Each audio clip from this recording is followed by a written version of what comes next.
afternoon. I'm Tyler Danberg. This Fan Sports Update is sponsored by the Waterworks and Header Plumbing, Drain, Heating, and Cooling. Together to serve you better. Scheduled today at thewaterworks.com.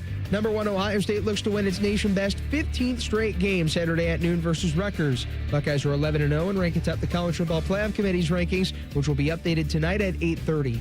Virginia Tech hired former Penn State head coach James Franklin. The 12-year Nittany Lions head coach replaces his former defensive coordinator Brent Pry. In action tonight, Akron visits Bowling Green at 7, Ohio hosts UMass at 7, and Western Michigan clashes with Northern Illinois at 7. NBA, the 10-5 Cavaliers are off before hosting the Rockets Wednesday at 7. NHL, the 10-7-2 Blue Jackets, fresh off a 4-3 shootout win over the Canadiens, visit the Jets at 8. Up next, Buckeye head coach Ryan Day's press conference right here on The Fan, Ohio sports destination. It's time to add some spice to your nooner. Nooner funny. This is the place where big-time guests, bold opinions, and little cute doggies come together. This is Rothman and Ice. Sponsored by Pella Columbus, the #1 rated windows and doors in Columbus. All right, back at it. It is a Tap Dance Tuesday here on Rothman and Ice.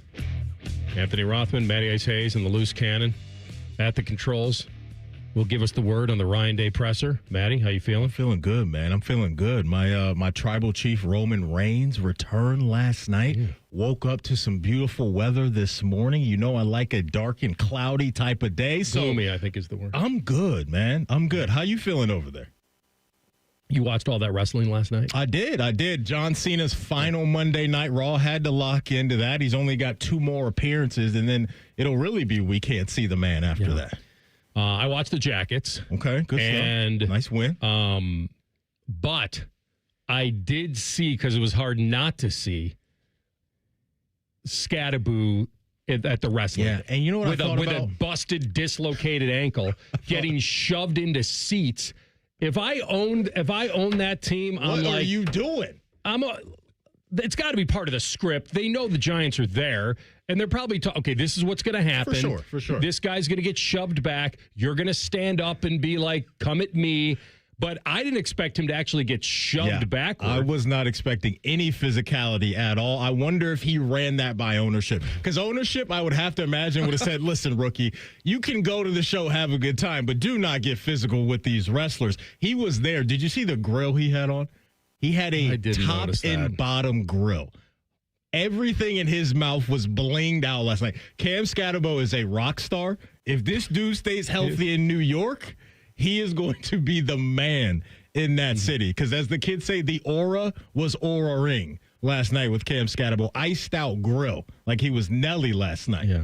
I don't think he had a speaking part, but he was talking some trash. He was a method actor. He was talking some trash to the Judgment Day last night. But, yeah, it was cool. I think Abdul Carter was in the building last night. You had a whole bunch of some guys from the Jets. Explain another thing to me. Yeah. While we tap dance here on a Tuesday.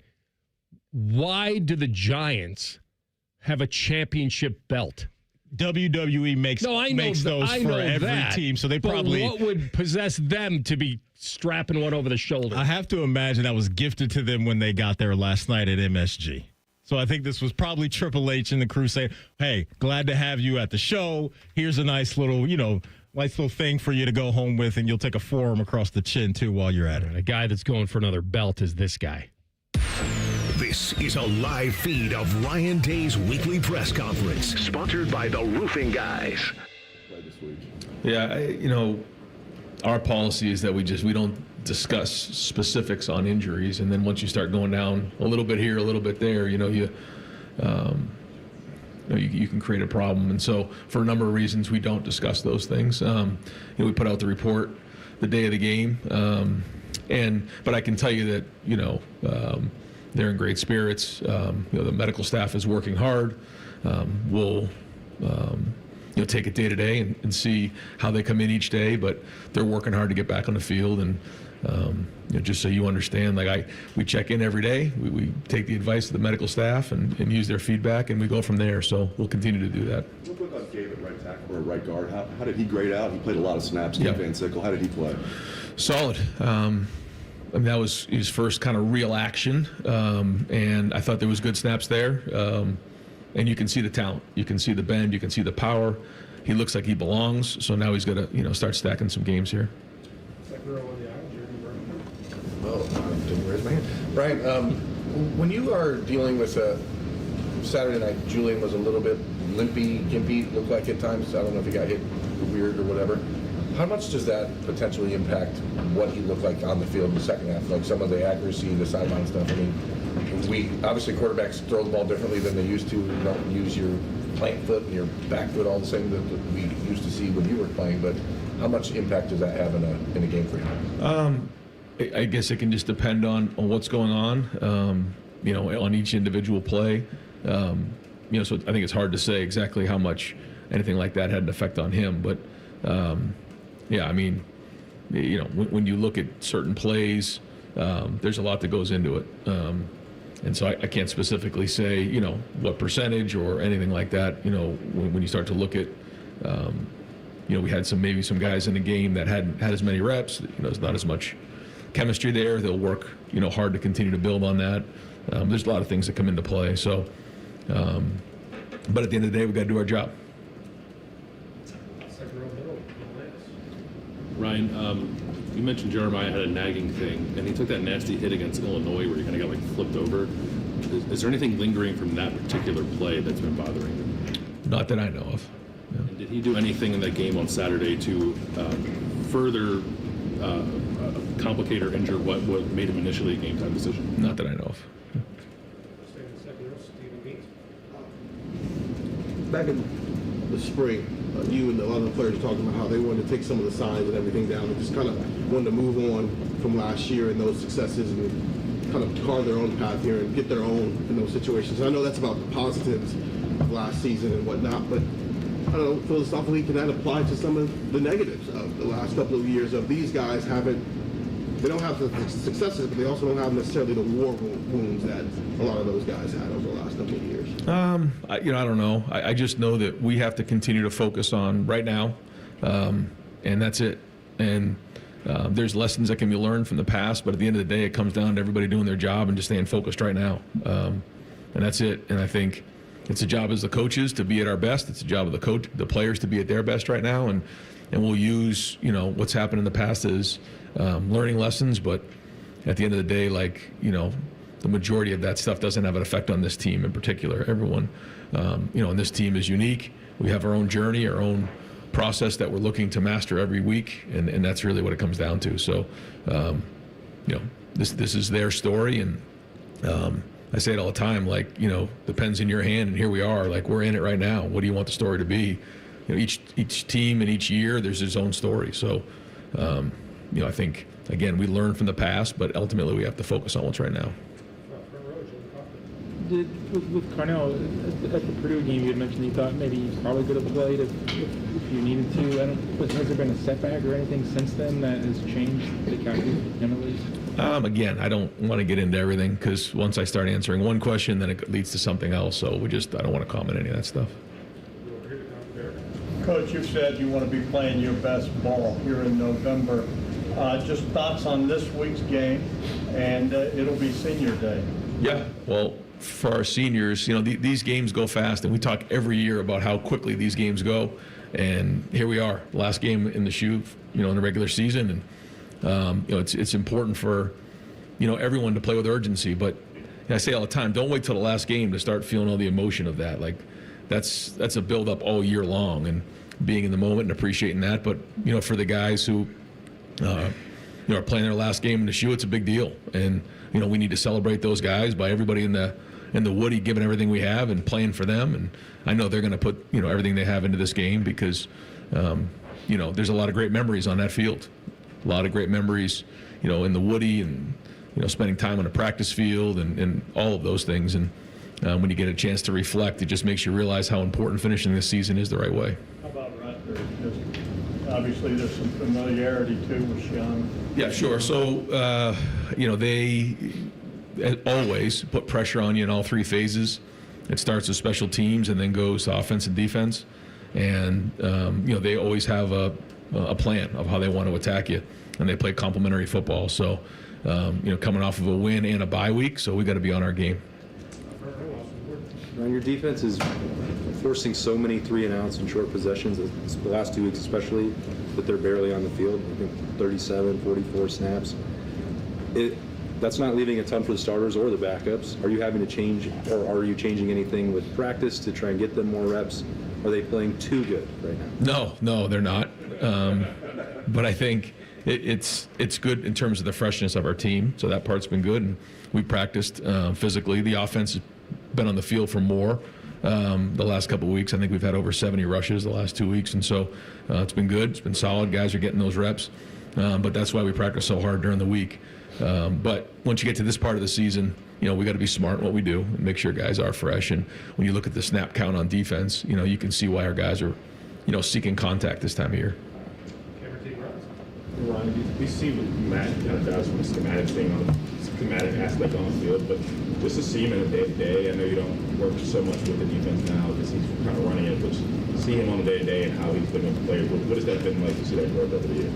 Well, it started right from when we walked in the building, and he continues to put that time and effort in and makes extra time to connect with the players and communicate with the staff. And because of that, there's trust. And I think when you come in as a new coordinator with, really the team in place, the coaching staff in place, I mean, you're kind of on your own. He brought in, a couple guys, but for the most part, he came in by himself, and he was able to connect with everybody early on. And that's how you have an impact early, is you build trust. And there's only one way to do that. That's spend time with your guys, and he's done that. And so I think, we've seen preparation. You've seen some confidence on the field. You've seen guys when, again, there hasn't been a whole lot of adversity this year, but when it has hit, there's been guys who get to the sideline, solve the problem, and get it fixed quickly, get back on the field without panic.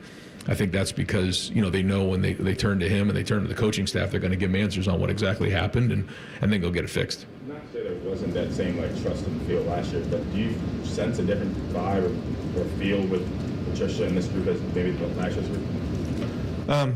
Every year is different. Yeah, just the personality is different. We lost a whole lot of personalities on defense last year, and a whole lot of production, and a whole new group of guys came in, and so because there was just so much movement between the players, the coordinator, it was just a totally different feel and dynamic, but all within the culture of our program. And so again, I don't know how to compare it other than it's just different. When you look at James Peoples, he came into this year kind of high expectations. Obviously, things didn't go the way he wanted out of the gate. What have those conversations been like, and then to see him have that moment Saturday and kind of really start to take off here, how special? Well, I think this is another one of our younger running backs that hasn't, reached his potential yet. I think you're seeing his work ethic and his mindset really change as the season's gone on. Maybe not change, but just, really develop, in my opinion. You can see it when he's on the field. You can see the way he's practicing, and that's kind of where it starts. No, it doesn't start there. It starts with a mindset, then it starts with how you practice, and then it all of a sudden shows up in the game. And now you're starting to see him really run downhill. You're seeing him break tackles, and now he's starting to really, show what he can do. And I still think there's a lot left for James. But to your point, he stayed with it. He hasn't let, anything get in the way and discourage him, which is great. And because of that, now he's starting to play his best football when we need him the most. Yeah, you talk about senior day. It's also, for being honest, junior day for a few of you guys probably who aren't going to be back, top 10 projected picks. Do you have conversations with them? I mean, kind of this unstated thing that this might be it for you too, even though we're not talking about that quite yet? We have meetings during bye weeks and communicate with guys and, their sphere of influence, and try to help them the best they can to prepare them so it doesn't all just come at them at the end of the year. So they can stay focused on what matters most, and that's what's playing. But right now, it's all about football. I'm not sure what Josh Media's health status is this week, but given what you said about Gabe and what he showed you, is it possible you would place 3 guards there and try to rotate 3 guys in there if they're all 3 capable of playing, or do you really want to keep that to 2? I don't know what that looks like. Right. We probably want to keep it to 2, but I guess if the snap count got really high, we could do that, but we probably want to keep it to 2 guys. What is it about Rutgers' ability to block punts? We've seen it, and they had multiple punts in games before. Yeah. And how much of a concern is it when you come into a game like this? Well, they put a ton of pressure on you, and and that's felt by everybody. I think when you look at even last week when we put some pressure at the end of the half, the punter, I could obviously feel that and didn't maybe kick it exactly how he wanted, which led to, I think, the fact that the ball was blocked, the punt was blocked. So I think it's a mindset that they're going to apply pressure, and that's their philosophy. Everyone has their own philosophy, and they do a great job of it, man. Those guys give great effort, and so we got to be on our game. Ryan, regarding recruiting, in his last few years, Urban Meyer would lament the fact that just wasn't enough senior film. They didn't get to evaluate enough senior film. Now with NIL, the coaching carousel, we've seen you guys pick up 7 seniors this month. How has all of everything going on impacted your ability to evaluate seniors now? Well, that was our philosophy coming into the season, was that for a lot of reasons we wanted to be able to identify the guys who really played well their senior year, and then use that as an evaluation tool, maybe even more than we had in the past. And one of the biggest reasons is because these are truly investments now, and in terms of resources, and we have to make sure that we're right in what we're doing. These decisions are more and more important. So, the more information you have, certainly it helps make every decision clearer, and that's what we're looking to do. So, as many times as we can evaluate a recruit, and figure out if this is somebody who's going to work here, because it's not about winning signing day. It's about them coming here and having success. If they have success, we have success. If they fail, we fail. And so this is a relationship that has to be on both ends. And we also want to make sure that there's guys that fit our culture and want to be here. So all those things come into play when you're looking to sustain a certain level over a period of time. Do you think you've been helped by the fluidity of the sport right now? I mean, I think it's just the way that it is in terms of, like you said, the NIL, obviously there's been coaching changes, and, we're trying to adapt every year and do what's best for that year. It's like, you have to look at it, from a wider lens, but then every once in a while you got to look and see, okay, here are the changes that are going on. Now there's one transfer portal. All those things are taken into consideration. You look at, how, some of the guys are playing. Are there guys who are going to go to the NFL and leave early now? Maybe we didn't know if they were going to before the season. So we try to adapt the best we can and then predict the best we can and forecast what it's going to look like. And that's what roster management's all about right now. So I know stability is, more important than ever right now. And we have to make sure we're doing our part to bring in the right people. You talked earlier about this team being really focused on right now, and you've talked about routine kind of throughout the year, about not being bored with the same thing and hearing the same thing, doing the same thing. Has this team handled that better than maybe some you've seen in the past? And how much does it help, whether it's this week about not overlooking an opponent, or week one when there was a massive opponent, not thinking too much of that opponent? Like, how much has routine helped this team, and have they handled that better than some of the past? I don't know how to compare them to previous teams, but they're very businesslike. Good look in their eye when they come in the building, good look in their eye on the sideline before the game, when they're in the game. I think they know how serious this is and our obligation to do our job. And, I think, it's all about the process and doing a great job from Sunday all the way to Saturday. And, if we can focus on that part of it and not the result, not the opponent, then we'll have a chance to continue to build. Because if you keep getting better at your process, and then you keep using the game as feedback, when you get to the end of the season, you're going to do the same thing that week. That's it. We're not going to change. And so we're trying to master that the best we can here, and stay focused and stay locked in. And that's it. Like, all the other stuff doesn't matter. It's about, like, how do I focus on doing my job and doing my part as on the team, and keeping all the distractions out of the way, because we know they're out there, and we can't be naive to that. So, but it's one thing to say, it's another thing for guys to listen and buy in, and right now they are, but it's week to week, as you know. Ryan, we were talking to Kenyatta 2 weeks ago about, he said that he had meetings with you and Matt about being able to not just cage the pocket as much, and we've seen him kind of take off in his production. Obviously, everybody knows about the player meeting from last year in December. How much better have you and your staff gotten over the last 12 months on player feedback? And do you feel like that's something that has really helped this program forward as you've matured with the team? Well, I mean, I feel like communication, and just like any type of relationship, any type of organization, everybody will tell you communication's very important. But sometimes coaches are the most uncoachable people. You know, somebody that I know back home told me that, and they're right. So, you know, we have to be able to listen. And we don't always have to agree, but we have to create an environment where someone feels like they can speak freely and give you their feedback. And if there's high levels of trust, then there can be those types of conversations. And so knowing what's going on in the minds of our players is critical. And then having ownership, knowing that they're being heard, I think does make a difference. They understand the hierarchy, they know how it works, but you know, it's also good to be heard and challenged. And you know, as a coach, it's okay to concede a point. You know, and I think you can't let your ego get in the way. You got to do what's best for the organization. Yeah, Ryan, without delving into specifics, just sort of for the record, can you walk us through injury protocol, like how that plays out either in a game or during the week, both? In terms of a game? Or during the week, like does the athlete have the final say? I know that you work with the trainer in a game and then during the week.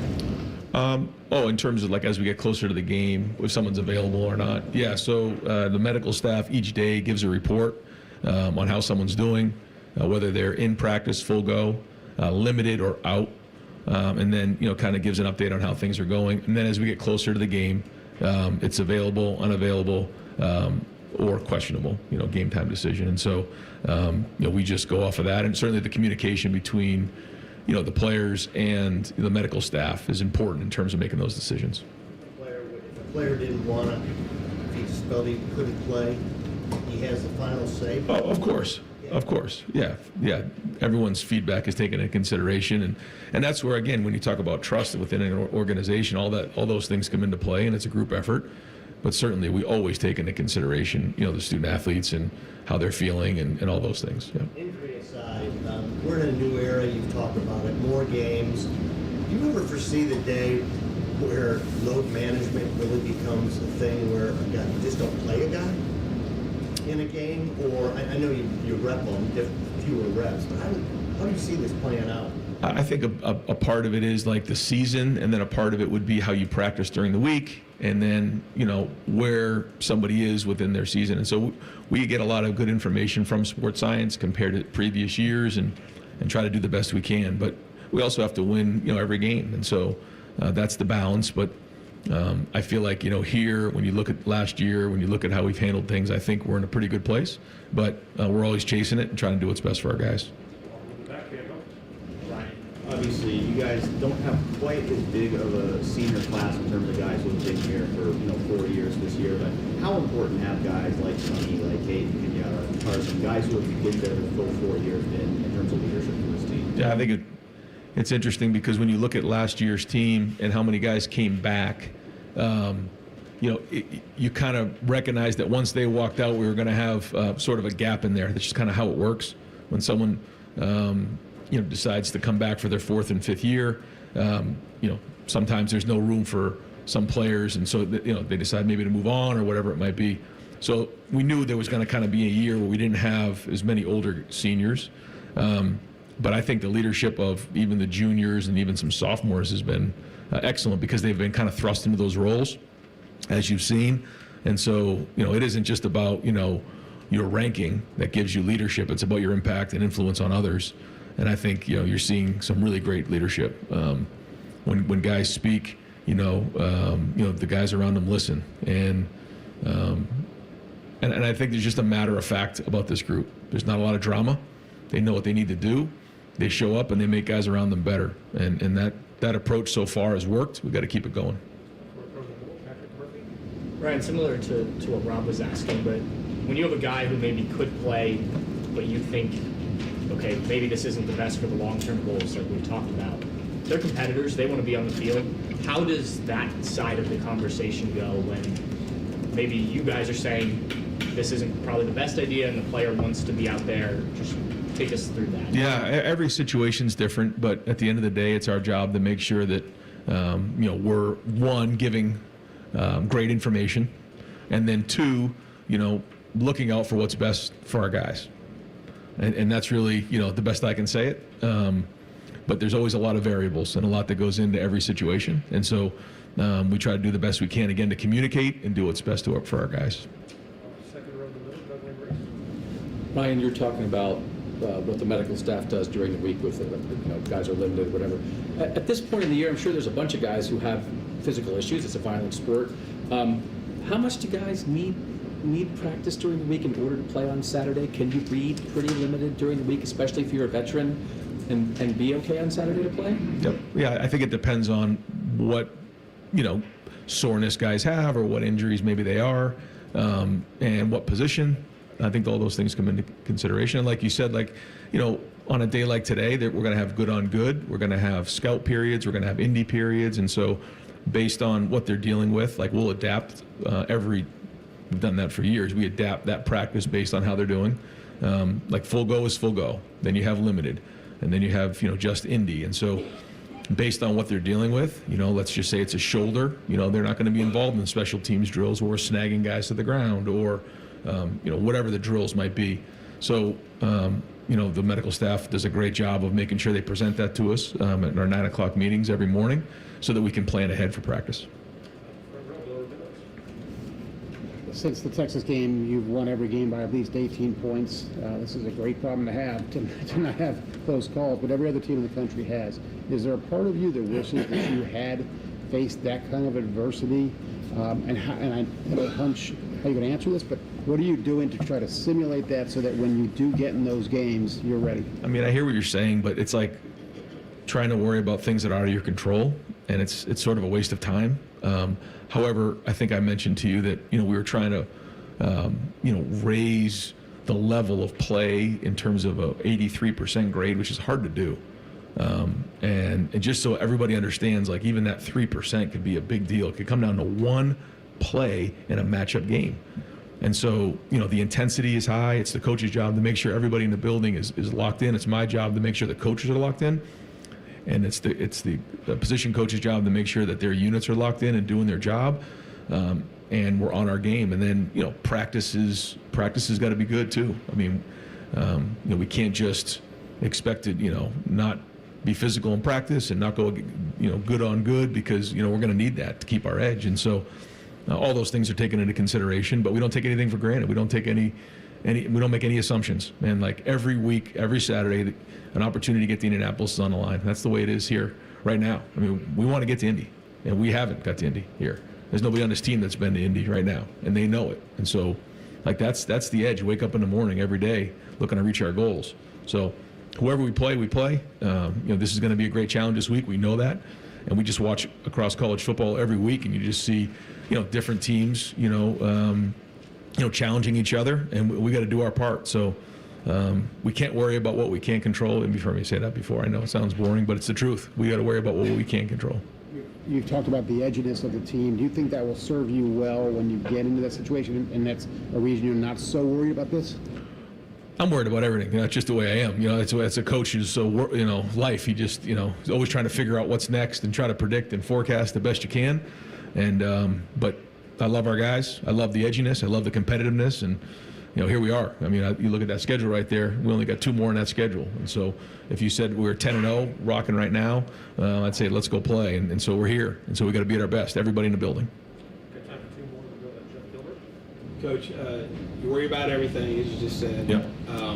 Running game is seeing improvement. When you watch the film this week, I know it's not 100% what you want, but how did you feel about the running game after watching this game versus previous weeks? I mean, I thought there was a lot of physicality. I see Carson Hinsman had 9 knockdowns in the game. I mean, it's hard to knock a trash can down 9 times. That's a heck of a job. I thought guys were finishing downfield. There's some clips of guys finishing people out of bounds. Running backs are running through contact.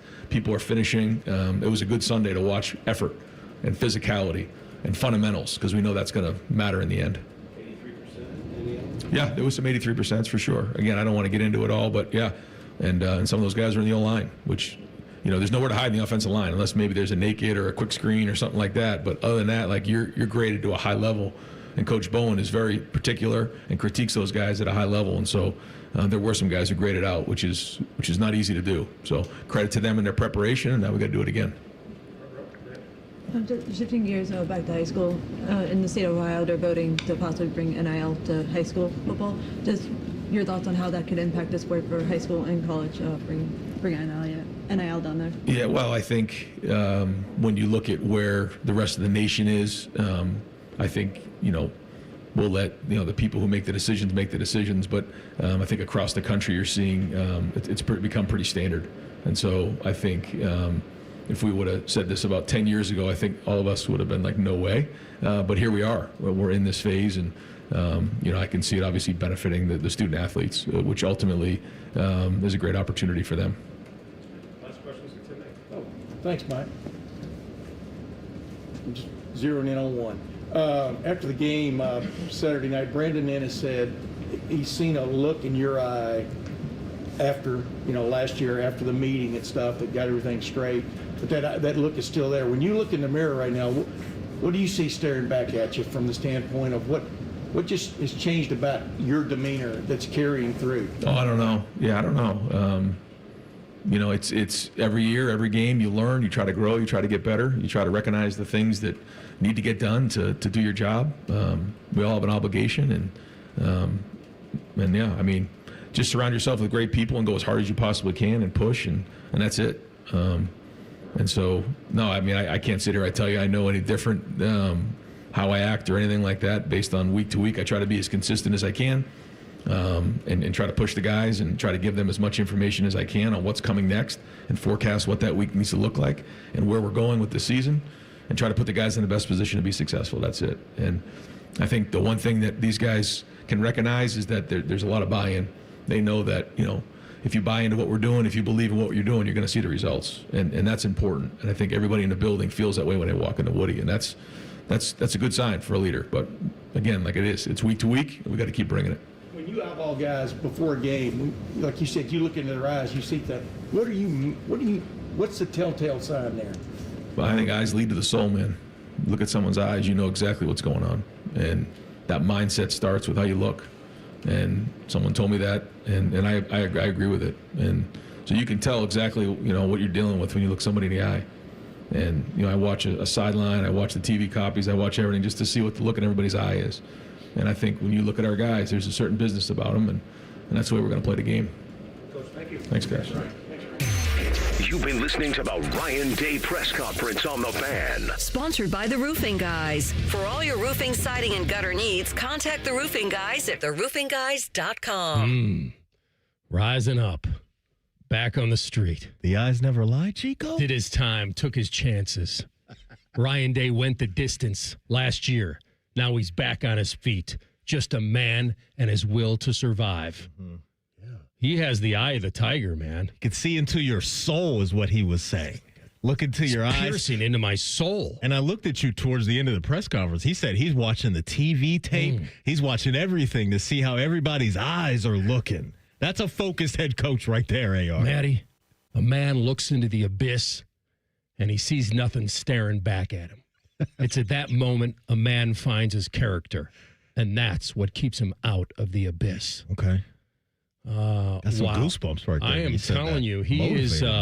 he's locked in right there with that answer. He's locked in, and I thought it was incredibly... At first, I thought we were going to do this tap dance for 35 minutes around these injuries. At first, I did. And it's a tough thing to do because he's got to protect his guys. He's got to protect his roster to the opponent. He's got to do what he can do within the rules to make sure he doesn't give out anything. First of all, any private information about a player's injury he doesn't want to give out. And so the questions started to tap dance around this. What's happening with the dynamic duo? Mm-hmm. Are you saving them for Michigan? Like, that's a direct question.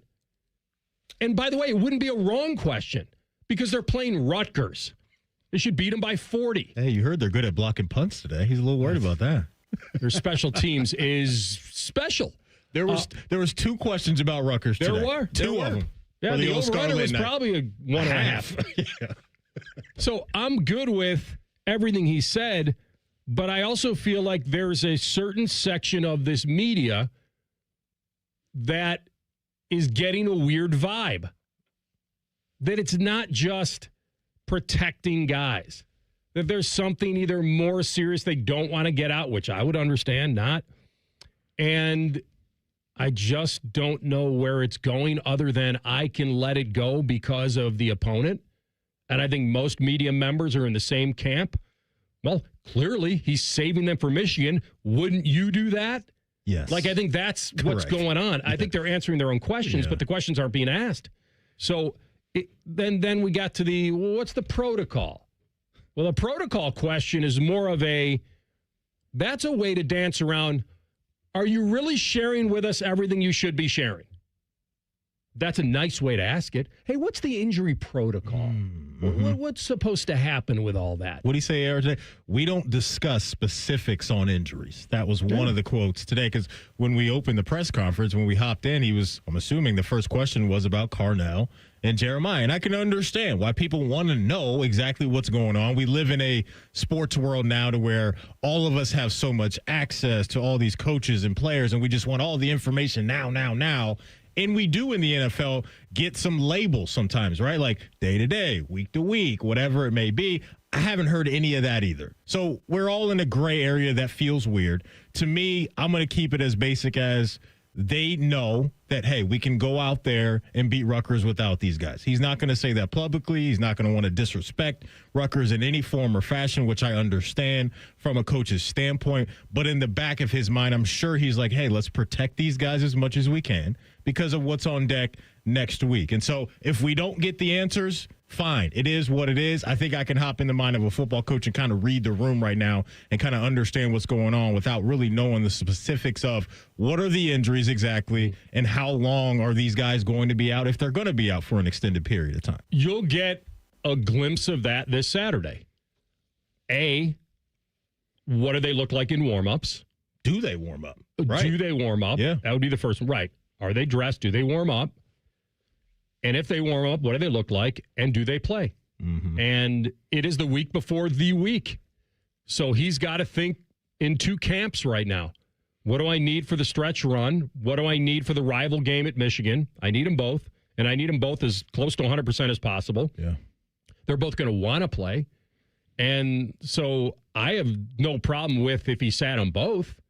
If he feels that's the better course based on the balancing act of keeping them sharp and engaged versus keeping them protected. I think there was another question about, and I said it yesterday to Adam, these guys haven't forgotten how to catch a football. Like, I understand that there are reps involved. If you and I miss, let's say, 2 weeks of radio shows, and I look at you and say, Matty hasn't forgotten how to host a radio show, but you could admit to me, if I haven't done this in 2 weeks, that first show, maybe a little weird. I feel the cadence might be off. If I take 3 days off sometimes, I can feel that when I come back that I'm not in rhythm. Yeah. I'm not in rhythm the way that I'm used to. Yeah. So you're absolutely spot on with that. The good news is usually you have a teammate, and for these guys, they have a lot of teammates. Correct. And so it doesn't have to be great. But it wasn't great when they were both out last week against UCLA. It wasn't. There may be other factors. But I'll read this. So our old friend Dave Holmes, who works for Channel 6 now, former sportscaster here at Channel 10, he tweeted out personal take.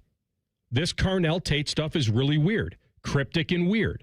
This doesn't feel like a typical injury situation. That was his tweet today.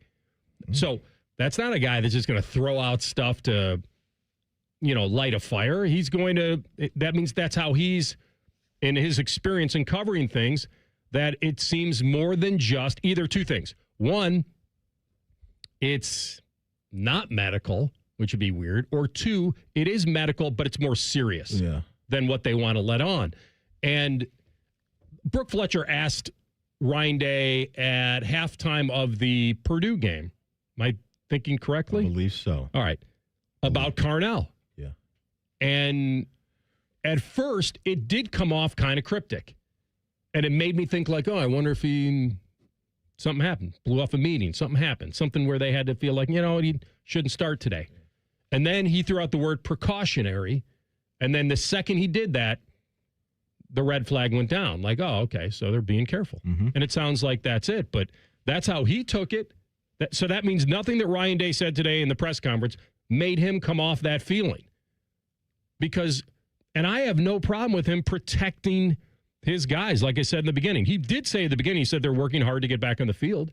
So that's not anything cryptic of, well, it could be something else. Yeah, said they're taking it day to day, and that's all you can do. One thing that was kind of lurking in the weeds all season was the depth at the wide receiver position, and was it good enough, right? Or have we seen enough bodies to, when now we're in a situation like this where there may not be Carnell or Jeremiah, the Mylan Grahams, the Brandon Ennises of the world, and those guys that are behind them, are they ready now for this type of spotlight? And that's why a lot of coaches now have focused so much on depth and getting guys in and out throughout these seasons, because not only do you have a whole bunch of games to play, but the injuries are always real, as we all know, in football. And so unfortunately right now they're coming down to the finish line, and you have two of your top stars that may be in question going into one of your bigger games next week. But I think the tight end room has shown that they can step up. So I'm really looking at a guy like Max Clare this week against Rutgers to step up and really help out this aerial attack, because I don't think we're seeing Carnell and Jeremiah this week against Rutgers, because I don't think they need him, and I think that's a safe card to play. Or you play them for a half if they're healthy. You don't need them in the second half. You get them some kind of sharpness, and then you get them out if they're 100%. The one question I would have asked him today, and he may not know this today, he probably wouldn't, is what do you have to hear from the medical staff to risk them Saturday against Rutgers? I think it's got to be 100%, 90%, no chance of re-aggravation. Like, what do you need to hear from the medical staff for you to make the decision? Player wants to play. Medical staff has cleared him, but you're the head coach. Would you err on the side of, you know what? We got Michigan. They've got to be 100%. Yeah.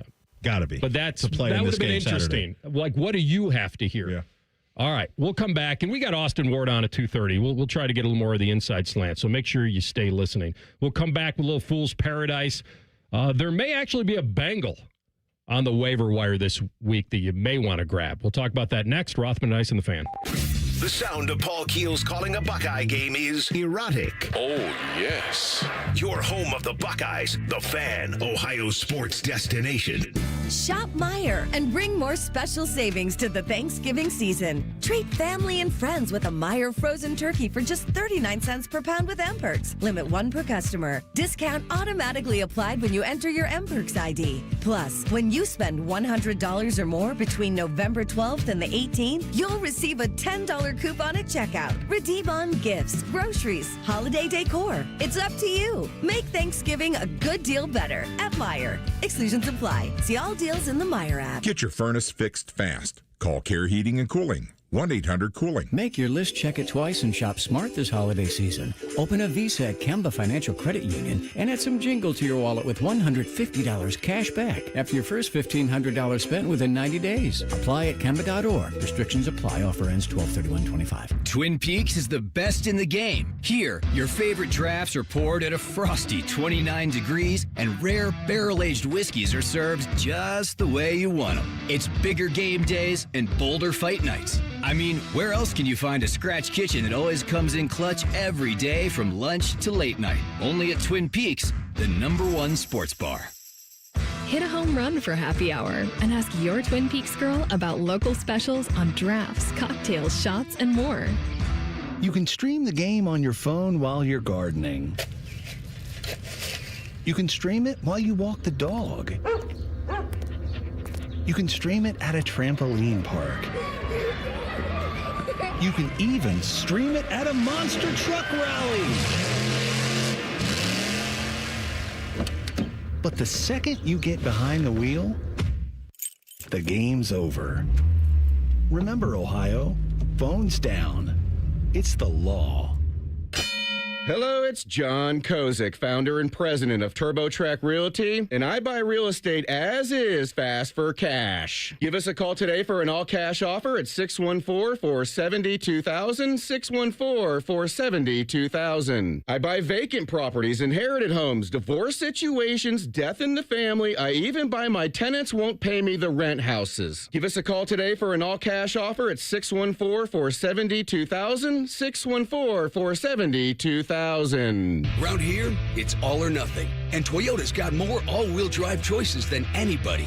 Now through December 1st, get 4.75 APR financing on remaining new 25 Corollas and Corolla hybrids. Excludes GR and Corolla Cross. Or lease a gas-powered 26 Corolla LE for $199 a month for 39 months with $36.99 due at signing. With approved credit through TFS, tax, title, and license extra. Call 1-888-36-TOYOTA for details or go to toyota.com. Toyota, let's go places. Hey, Bobby Carpenter here. After retiring from professional football, I never expected that me, Bobby, I'd have low testosterone. So I went to my friends over at Affinity, I got my labs done, and now I've been on a testosterone replacement plan with Affinity for 8+ years. Best of all, they've supplemented it with peptides and lots of other great products. Learn why me and thousands of men trust the experts at Affinity to feel their best. Get more energy, better workouts, feel like yourself again. And do not waste another day. Get started at feelgreatcolumbus.com today. They're trained. They're prepared. Let's do it. They're Ohio's undefeated plumbing, drain, heating, and cooling team. And they're here to tackle your problems. For plumbing, drain, heating, and cooling, there's only one team. The Waterworks. Better care, better value, better results. Call the Waterworks at 614-232-2222 or visit them online at thewaterworks.com. A proud sponsor of Ohio State Athletics.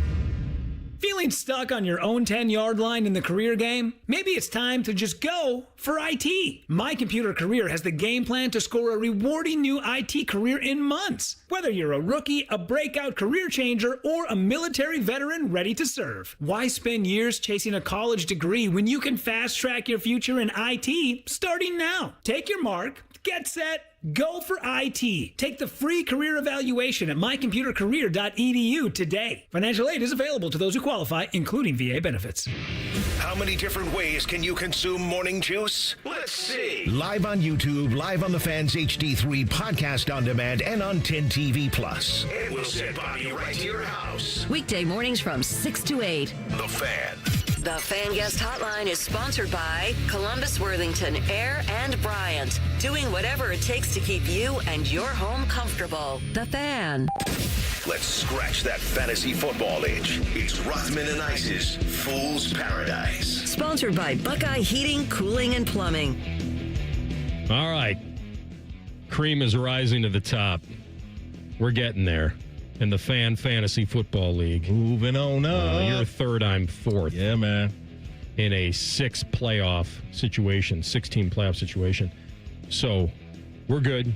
You're 8-3, I'm 7-4. Leader in the clubhouse is our former producer, CB, a.k.a. the Zen Reaper, which is his fantasy football So name. he clearly, when I gave up the Zim Reaper, he decided to go Zen because apparently he needs all that stimulation. His little profile pic for his team is Baker Mayfield. As a Browns fan, maybe he's missing his guy. I would understand that. But yeah, CB's doing some good work, man, and you and I hanging in there. It's always I play a grind. him this week. Oh, I think you should switch your name back. So and we Zim get the Reaper? battle of the Zims here this week, and whoever wins gets to keep the name. Correct. I think that's what should happen. There he is. He's looking through the glass right now, shaking his head. He's in on that. I didn't know he was popping those Zins like chiclets. Oh, man. Yes, Got to stay up for those late-night affairs at the shoe. He's had a monster year. He's got Jonathan Taylor as an absolute I don't want to pillar hear on about his team. He did pick up Travion Henderson. I don't know how Travion got on the waiver wire, but he was It's a out fan there. league. And CB scooped him up, and he's been loving life ever since. What kind of clown league are we in? This will be nice. I got him by fractional points earlier in the season. Okay. So he's coming for revenge He wants here. his lick back. This is big. Yep. All right, so let's discuss some things. I mentioned that there may be a Bengal if you needed a stream. Mm-hmm. I mean, I would rarely say that, but I did this week. So Andre Yoshivas, if Jamar Chase is suspended, which he probably will be, we'll talk more about that. And who do they get this week? The Pats? They haven't been doing that well against receivers, so, right? Christian Gonzalez, is he healthy for them? He's been kind of nicked up all year. It may not be a horrible play if you need somebody. The waiver wire is pretty thin. I mentioned this guy last week in Michael Wilson for Arizona until Marvin Harrison comes back. Yeah, I'm here for that. And as long as Jacoby Brissett is putting in the air 57 times. And completing 47 of them, an NFL record. Yeah. It's crazy. What do you think about now with Drake London out, like a Darnell Mooney I'm kind of off. With Cousins. Yeah, You're a big Cousins guy. You wanted the Bengals to pay him $30 million. Well, it's not my money. I don't care. I'm kind of off the whole Falcons thing right now. Like, that just seems like some murky waters you don't want to mess around with. Real quick, going back to Andre Yoshivas. Apparently, the ladies love Dre down in Cincinnati.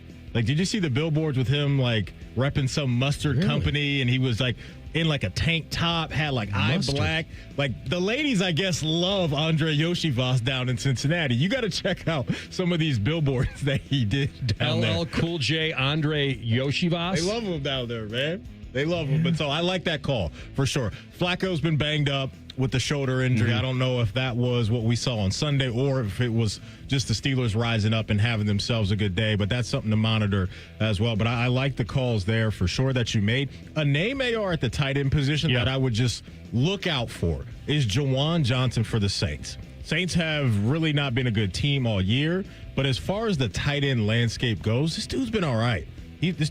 So if you need some help at tight end right now, I would look at Jawan Johnson to see if he's available in your league.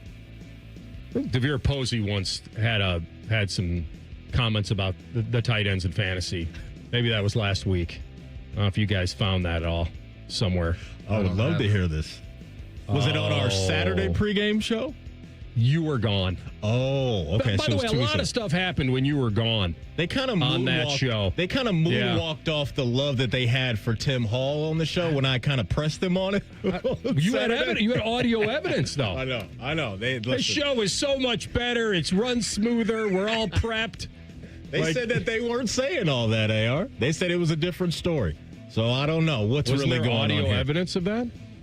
Of them just kind of like Blazing Tim? Yeah, like there's Glazapalooza when my boy was out. Like suddenly like they just felt more prepped for the show. But then when Ice comes back, then they're glazing Ice because there was a pre-recorded behind enemy lines.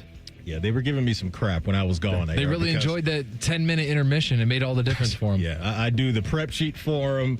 We have the interview ready for them. So when that's not there, they're just a fish out of water. And so that's all it was. God love them, but man, all right, they're needy sometimes. Had to have your back a little bit. They're needy. They did 10 more minutes of radio with Tim, and they're like, what is this? It really put him out.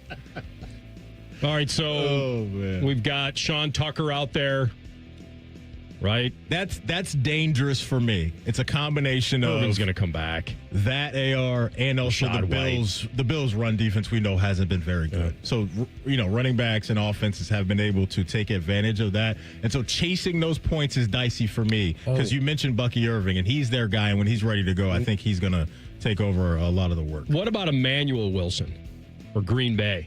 Yeah, with the Josh Jacobs out. Yeah, how long is he out? Maybe we'll have some information from Shefty tomorrow on that. But yeah, that'd be a guy I would absolutely look for, whether you're in Fab, waiver wire pickup, you got to do a claim, whatever that may be. Keep an eye out on Emmanuel Wilson. That's a good name to mention.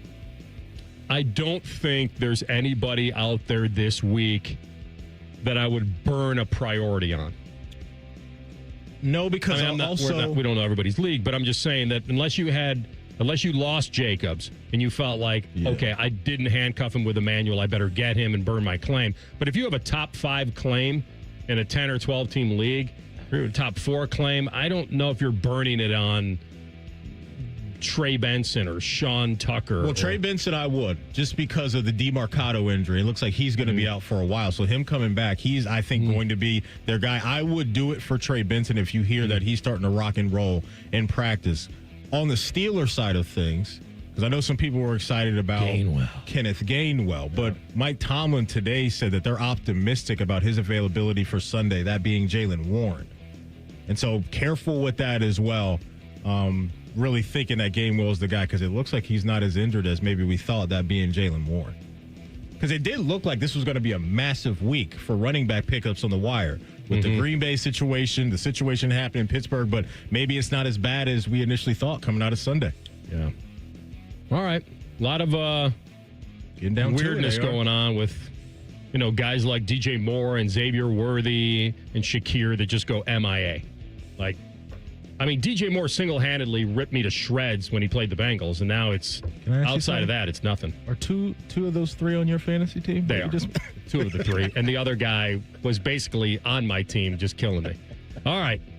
That's Fool's Paradise for this week. We'll come back top of the hour. And speaking of the Bengals and Jamar Chase, Saliva Gate, the appeal, and I guess I forgot one more possible defense. And if this is true, it's interesting. Rothman and Ice and the Fan. Hold on to your butts. Rivalry week is coming. Sponsored by your Central Ohio Toyota dealers. Starting on Monday, we get you ready for, the Fan. Dormar, you're kind of hero.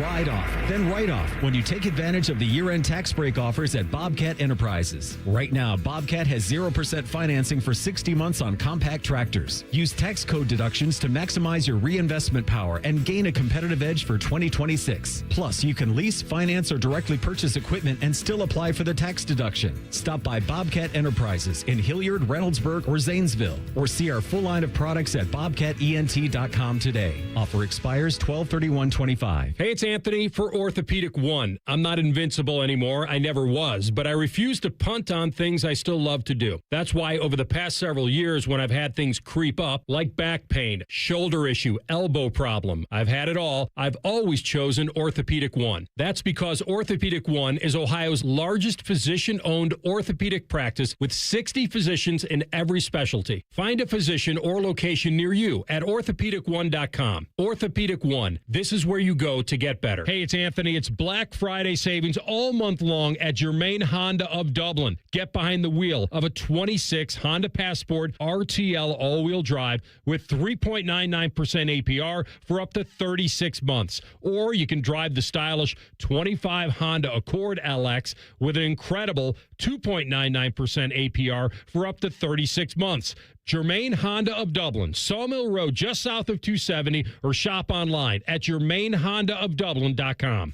What's better than giving a gift everyone wants? Getting free gas and groceries by earning perks on gift cards purchased at Giant Eagle, Market District, and Get-Go. Choose from hundreds of gift cards to make everyone merry this holiday season, from the biggest retailers and best brands, all while earning you free gas and groceries. Stop in our stores for bonus perk offers on gift cards. Give the gift everyone wants. And get a little something for yourself, too. The holidays are magical at Giant Eagle, Market District, and Get-Go. Hey folks, it's Austin Ward, and Thanksgiving is approaching quick. Still plenty of time to get your Awaken 180 consultation on the calendar to receive your $500 off. It's a thank you from Awaken 180. No, you don't need to start the program right before Turkey Day. Simply have your consultation now and be ready to start the Monday after. 4 weeks before the new year, and with results like mine, you could be down 27 pounds on your way to dropping 50. Fast results, and now with $500 off. Online at awaken180weightloss.com. I'm back to doing what I love and more, thanks to the Good Feet store. Visit the Good Feet store on Polaris Parkway near the Polaris Mall or on Stringtown Road in Grove City. Walk-ins are always welcome. You have a chance to win a beautiful new custom home or cash prize this holiday season with a Home for the Holidays raffle. And help make wishes come true for Make-A-Wish Kids. One lucky winner will be announced on December 24th, so get your $100 ticket now. Just visit ahomefortheholidayscolumbus.org to buy your tickets. That's ahomefortheholidayscolumbus.org. Terms and conditions apply. Dormar, you're kind of hero. When your furnace or air conditioner is broke, we come out that same day. Dormar, home the Tin Man. Broadcasting from the Lindsay Honda Studios. Honda makes the cars. Lindsay makes the difference. Visit lindsayhonda.com. WBNS-FM, HD1 Columbus. Good afternoon, I'm Tyler Danberg. Number 1 Ohio State hosts Rutgers Saturday at noon. Buckeyes have won all 10 meetings since the Scarlet Knights joined the Big Ten in 2014. Ohio State faces the College Football Playoff Committee's top 25, which will be updated tonight at 8:30. Virginia Tech hired former Penn State head coach James Franklin. The 12-year Nittany Lion head coach was fired October 12th and will only be owed $9 million by the university in his buyout compared to the original $49 million owed, according to ESPN. In action tonight, Akron visits Bowling Green. Ohio Ohio hosts UMass, and Western Michigan clashes with Northern Illinois. NBA, the Cavaliers are up before hosting the Rockets on Wednesday at 7. NHL, the Blue Jackets, fresh off a 4-3 shootout win over the Canadians, visit the Jets at 8. This update sponsored by Dr. Mark Levy. If you're snoring and not sleeping, give Dr. Mark Levy a call at 1-800-MORE-SLEEP. That's 1-800-MORE-SLEEP or online at sleepbettercolumbus.com. Perfect afternoon parlay. This is Rothman and Ice. Hour number 2, Tyvis Powell 130. We'll break it down. Some brownies and Buckeyes with him. Is this a half slap from Albert Breer to Pat McAfee on Twitter that Kiffin was on for like a half an hour with McAfee and Breer just tweeted, well, Lane Kiffin wasn't even asked about LSU or Florida. I'll go on with my day. Yeah. He's calling out. Well, wait, what do you mean? For sure. That's what I'm saying. Half? Well, I'm just saying. That sounds like 90%. He didn't say it directly. You know what I'm saying. He didn't say, well, that was a crap interview. He didn't even, he didn't say that. Yeah. He didn't say, or that was a fail. You know, guys say, oh, what a fail. You had him on for 30 minutes. You didn't ask him. My point is he didn't say that in his tweet. That's what I said. It was like a half. He subtweeted him. Yeah, that's what it was. He subtweeted him. For folks that don't know, yesterday when we left, there was a report coming out of Ole Miss's neck of the woods that they may have given him a deadline to make a decision, whether you're staying with us or you're going elsewhere. I think maybe the 28th was in my brain. I don't know exactly what the date was. But there is a video, and I'm looking at it right here, with the quote saying, there has been no ultimatum, and that's absolutely not true. We're having a blast, and I love it here. So he did address his coaching status. Maybe Pat didn't ask him, hey, do you want directly the LSU job or Florida? But it does look to me that the topic did come up today during that interview. So okay. Yeah, this guy's got, the 7th ranked team in the country? Like, he really can't say anything, even if he wanted to. Right. Like, he could easily refocus on, or 5th-ranked team in the country, or whatever they are in the AP. Let me see what they are in the CFP. Yeah, they're 7 in CFP. So. Yeah, and look, Lane's he's in a great spot because everybody's getting paid. Everybody's using that leverage. We saw Mike Elko before Saturday's game get an extension. He's now a top 5 head coach in the league as far as, salary goes per year, and they almost lost that game. They recovered it, so that looks a lot better. But Lane's going to be one of those guys too. He's either going to re-up and get some new coin with Ole Miss, or he's going to get a massive deal from LSU or Florida or wherever he wants to go that's appealing to him that has an opening right now. All right, so we'll continue on that. Maybe we'll be able to hear some clips of it and really kind of dissect it, but that popped up. So the Jamar Chase thing, he got suspended 1 game. I guess you could make the case that since it happened with 12 minutes to go, that they had to get him for 1 game, unlike the Jalen Carter stuff where he spit on Dak, but that was before the game even started, technically. But then there was video of Dak spitting at his feet first and baited him. Yep. And then here's the Jamar Chase situation. And I don't know. This seems kind of odd if this was true, because I came in today and I said, well, guys, I came up with like 3 excuses and this wasn't one of them. If you can believe this, may be out the double check from Ian Rappaport, that Jamar Chase is going to argue in his appeal of the 1-game suspension that if he would have spit on Jalen Ramsey, he would have spit in his face instead of on the ground or on his jersey. Come on. This is the OJ defense. I didn't do it, but if I did, this is how I would have done it. Come on. And I think to counter if he does use that, the NFL may be able to say, in our mind, there was an effort for you to spit in his face, but thanks to your face mask, the spit got redirected. That could be the end of that. He can't use that. I don't think he can use that. Just lay down your shield and take the L. That's what he's got to do. He can't do that. Unless he goes with door number 2 from yesterday, which is some people, when they get excited, they spit when they talk. And I didn't know that I had drooled all over his jersey. The problem would be that we clearly saw, even prior to that little window of time, you and Jalen Ramsey having smoke for each other all game. That was not a, hey, where are we going for dinner after the game conversation. So we can't play that card either. Like I said, I don't know if that's it. When I first read it, I'm like, oh, Okay, well, that's interesting defense. I've heard that before. Where have I heard that? Oh, yeah. OJ. All right, so we'll just kind of let that lie there. He's fighting for his team to appeal. Like he's fighting because he wants to play, because probably feels like you know what for getting suspended. Well, and he didn't want to lose a game check. Well, no, I think, well, you want to miss out on that bread. It's funny. I was listening to Florio about this, and he went the other way. There's no way you're not going to be suspended. What he was saying is that maybe Jamar is fighting to just be fined. A fine, which is much less than a game check for him. Mm-hmm. And since his contract is so backloaded that he won't lose like $2.5 million on Sunday. Yeah. Which, if you looked at the life of this new contract, he essentially gets paid about $2.5 million a game, but not yet.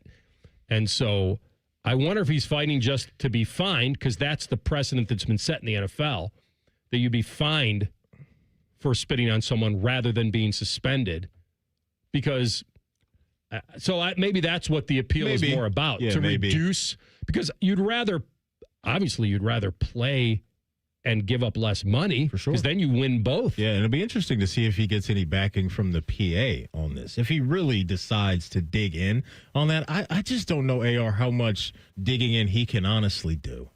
Like, maybe they lessen it for a fine, but it is what it is at this point. We've all seen it. I think that's what he's fighting for. He can't get out of, like, the intent, going down the intent road. I don't think will get him out of this. I don't think it can. Because either way, even if you're trying to spit in the direction of somebody, to me, he can argue that I wasn't intentionally trying to. This is what he can argue. I'm not saying it would be believable. I'm saying this is what he can argue. That, yeah, I saw the video. I wasn't trying to spit on him.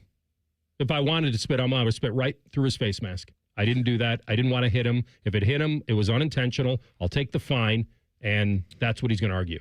And that, I think, wouldn't be believable by the general public, but would be something he could argue. You know who's hearing his case? You know who's the officer? The hearing Jordy officer? Nelson? Jordy Nelson, the former Packer receiver, is the hearing officer.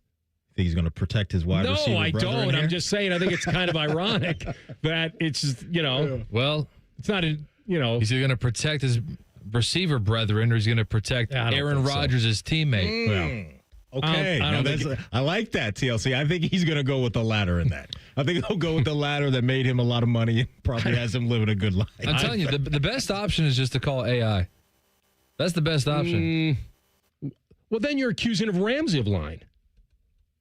Well, if you're Jamar Chase, if you're gonna lie, you're then all in on everything. And then you're gonna say every camera angle that has this is AI generated. It's all AI. Just the way Steelers fans pay the subscription. He can afford the fine. He doesn't want to not play. So, and the fine theoretically is going to be a lot less than what he'd have to give up this week, $500,000. So he'll take a $150,000 fine or more. Like, he would gladly sign up for that. His argument is what I just said, which is, I didn't intentionally try to spin on him. I was trying, maybe in the heat of the moment, I wanted to spit, but I wasn't trying to hit him. You know what that would be like, AR? Be a kid getting caught with his hand in the cookie jar and you telling your parents I wasn't going in there for cookies. Really? What were you going in there for? Yeah, my parents would never buy that. No parent would ever buy that. So if he decided to say exactly what you said, that's just not believable to me at all. I was reaching for something else where the cookie jar was. But my hand's in the cookie jar. I didn't know that was the jar that contained the cookies. But, son, I see you in there every night. I hear you at 11 o'clock when I'm asleep down there in the cookie jar. I was reaching for the jar of olives and reached in the wrong jar. All right. So olives are so overrated. The problem really, you know what? I could do without them. They stink. So it's funny. You would think that olives would be something that you would hate as a kid and actually be okay with as an adult. Okay. That's one of those foods to me that has now gone this way. An acquired taste. As a kid, or like, I'm thinking I tried black olives and I actually liked them as a kid. Now I have no feeling for them at all. Wouldn't crave it. Wouldn't even ask for, like, nothing. I don't want them on anything. Kid, It was like, oh, those are kind of interesting. I don't want them on anything. Are you picking them off of a slice of pizza if you see it on there? The really? Yeah, I would. Oh, wow. I would. My palate just does not rock out at all with olives. I had palate. Absolutely. Really? There we go. Okay. Okay. Big word alert. Ice's palate. Yeah. The roof of my mouth. His paint palette. I didn't know that was a big word alert. Okay, I'll take it. It's not a long word, but it's a big word. I had one sip of a dirty martini in my life.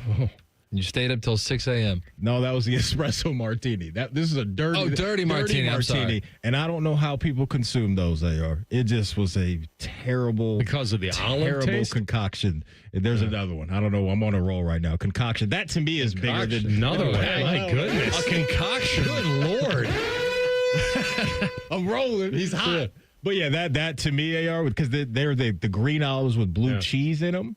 I don't need any. And then of that. I think it's just vodka. I have a real aversion when that's not a big word. If palate is a big word. Right, wait, what aversion? That's one word. I thought a version. I'm like, a version of what? No, an aversion. It's one word. Oh, we're cooking right now, AR. I'm just waiting for perfunctory or terse or something. Come on, give us something we haven't heard. What's something we haven't heard in a while? No. Tertiary. Yes. Mm-hmm. All right. So, when my dad used to take us out for dinner on Wednesday nights, we'd go to this place and we ordered there was something on my brother and I, we ate cheeseburgers every time we ever went out to dinner. The good life. And so, but there was one that had blue cheese on it. Okay. And we didn't know. Yeah. I didn't know. And my dad didn't say anything. My brother and I wanted to throw up. Okay. That was the worst tasting. I had to scrape it off. You could still taste it. Blue cheese I can do without that. Really? Yeah. Okay. Like I'm here for blue cheese with my wings. You give me a little chopped salad, AR, like a Cobb salad. Maybe a little salmon on that thing with some blue cheese. Like I can rock out with that. I'm in on blue cheese. Yeah. One of my friends, shout out to my boy Mason. He dips his pizza in blue cheese. Okay. That's a little out of bounds for me. Yeah. Does he go out of his way to do it, or just when presented? Yes. And you know what? I'm glad I brought him up because he puts olives on his pizza too. So he does olives and blue cheese. I'm just like, you're built different, man. Yeah. Love you, but you're built different. Unnecessary. I agree. All right, we're going to come back with the, I don't know, maybe a Shedeur conspiracy. Should we actually believe it? We'll get to it next. Rothman and Ice on the Fan. Wake up with the Fan. Eat lunch with the Fan. Go to bed with the Fan. Dream about the Fan. Then change your sheets. Gross. Ew, you guys are gross, but stick around in case I don't find anyone else. The Fan. This is Jeff for Tri-State Men's Health, where we've successfully treated thousands of men for low testosterone and helped them feel like their old selves again. Please take a moment and listen to how we helped Tom. Hi, my name's Tom. I've been a patient at Tri-State Men's Health, and I'm being treated for low testosterone. I didn't really notice the issue of just the energy and feeling slow in the middle of the day and waking up feeling as if I hadn't even gone to bed. When I walked into Tri-State Men's Health, I was extremely impressed from the get-go with the results of the treatment. I wake up in the morning now with clarity. I have had more energy in working out. I definitely have increased my strength. I would say that if there are men out there who experience some of the same problems that I did with inability to sleep well and waking up without feeling refreshed and having your energy flagging throughout the day, go see Tri-State Men's Health. It's changed my life and it'll change yours too. Thanks, Tom. Call 800-900-9654 or go to tristatemenshealth.com. Shopping this time of year can be stressful, but when you've got a guy, everything gets a little easier. Meet my guy, Bob Capace from Worthington Jewelers. Hey, common man. Hitting you one's car today, Bob? Not yet. If you're popping the question this holiday season, you'd be an absolute fool not to see Bob at Worthington Jewelers. The store is crowded all the time. Why? Because they give you the best price and service possible, and then people keep coming back. back. I'm your guy. Worthington Jewelers on High Street in Worthington. WorthingtonJewelers.com, where Columbus gets engaged. Is there anything better than a college football Saturday? Not if you're at the ESPN Bet Sportsbook at Hollywood Casino Columbus. Join the fan for watch parties for the games this season. Oh, you got to check out the display case of amazing autographed prizes you can win. It's beautiful. 2 massive TV walls to watch the national champs. Watch and place wagers with over 30 kiosks, contests, prizes, and live shows. Must be 21 or older to enter. Gambling problem? Call 1-800-GAMBLER. Firehouse Subs, piled high with premium meats, melty cheese, and bold flavors, served hot on a freshly toasted roll. A portion of every purchase can help provide life-saving equipment for first responders. Planning a tailgate or game day spread? Firehouse Subs Catering makes it easy to feed the whole crew. Download the Firehouse Subs app to earn rewards and get up to $10 off your first online order. New account required at participating U.S. restaurants. Offer valid 1 week after account registration. Additional terms apply. Great Lakes Hyundai. The savings are so good. It's Black Friday all month long with low lease payments on every model, starting at $99 a month for a 2026 Elantra. Plus, get owner assurance and America's best warranty. A 10-year, 100,000-mile powertrain coverage. At Great Lakes Hyundai, these savings are so good. Columbus or Dublin or glakeshyundai.com. With cruise credit, $39.95 down, plus access fees, first month payment, and 10 miles per year, ends 12/1. At the Ohio Lottery, we make Keno fun, your way. That means you pick your wager. Will it be $1, $2, a crisp $20? Your call. Like picking your own numbers? Use any inspiration you like. Birthdays, jersey numbers, you name it. And if you don't feel like choosing, there's the Super Quick Auto Pick. With regular promotions that'll get you more bang for your Keno buck, multiple ways to win, prizes galore, and live draws every few minutes. Anytime is the right time to get in on the Keno action. Keno is always fun, your way. Lottery players are subject to Ohio laws and commission regulations. Play responsibly. Our students need more than backpacks and pencils to succeed in our schools and in life. It takes a whole team of dedicated professionals to meet their needs so they can reach their full potential. I'm Ohio Education Association President Jeff Winsing. This American Education Week, let's stand together in support of the teachers, the para-educators, school bus drivers, custodians, secretaries, and so many others who work together to serve Ohio's public school students. Because in Ohio, public education matters. Back in the day, if you wanted to listen to the fan, you turned on the radio, and that was the end of the story. But now, oh baby, stream us live on the Fan app. TuneIn app, iHeart app, we're everywhere. The Fan, Ohio's streaming destination. Fan weather. From the Logan AC and Heat Services Weather Center. Keep the umbrella handy as we have rain throughout the day today. It's going to be soggy and chilly with temperatures only getting into the mid-40s. For tonight, the rain eventually tapers off overnight with our lows down into the upper 30s. And then for Wednesday, it's more sunshine as we have mostly partly cloudy skies and highs in the low 50s. For the Fan, I'm meteorologist Meredith Garfalo with the 10 Weather Impact Forecast. Bet365, the official online sports book of Rothman and Ice. Whatever the moment, it's never ordinary at Bet365. The Fan, Ohio's sports destination. The best bet on the radio. This is Rothman and Ice. Oh, my. I came in today and looked up on ESPN, and they were teasing the Shedeur stuff, and everybody's going round the barn on this. Did the team let him down? Is he not as good as advertised? And maybe there's a little bit of truth to both. But the tease banner, what they put on there, like the graphic banner, said Shedeur disaster. And I think it's a little over the top. It is. I said it yesterday. It's unfair. It's unfair to expect him to be better. Now, maybe where most players are going with it, or ex-players are going with it, is that I think Jeff Saturday used the word malpractice. Calling out the coaching? Calling out the Browns. For not getting him in the mix more with the ones and all that stuff? Two rookies. Yeah. Like, they've got more draft capital, technically. They have two things more invested in Dylan Gabriel. The pick itself, and probably what they truly think of him. That they drafted him where they drafted him. The reason they drafted Shedeur was for value. That, okay, he's still there.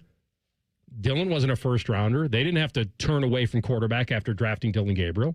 I don't technically fault them for that. I was only in the camp of, at that first presser, that no one asked Andrew Berry, well, clearly you think a lot more of Dylan Gabriel because Shedeur was on the board. You could have had him instead. You didn't know Shedeur was going to be there in the 5th round when you moved up to get him. Like, you didn't know that. So you took Dylan Gabriel over Shedeur. Theoretically, they did. I believed at the time, and I still believe right now, that the call came from up top to draft Shedeur because it just didn't make any sense. It didn't make any sense to do sell some jerseys. What we've done. I believe some owners are wired that way to when you see a guy that can move the needle, put butts in seats, have jersey sales go through the roof, and have your brand on TV the way it is all the time. Like, I think there's owners that invest in that because we went through a window of time where Dylan was the guy and he was okay to bad in the games that we watched. First Take's not talking about that. You're not seeing headlines on CBS Sports like I'm looking at right here that says inside Shedeur Sanders' historically bad NFL debut. They're not doing that for Dylan Gabriel. The reason why they're doing it is because he moves the needle. More famous. Of course. Yeah. And so this is where we're at. And now he's in a situation where he's got to let his game speak for himself if he's going to be the guy the rest of the way, because I don't even know if Kevin Stefanski wants him to be the guy and feels like he's ready to go.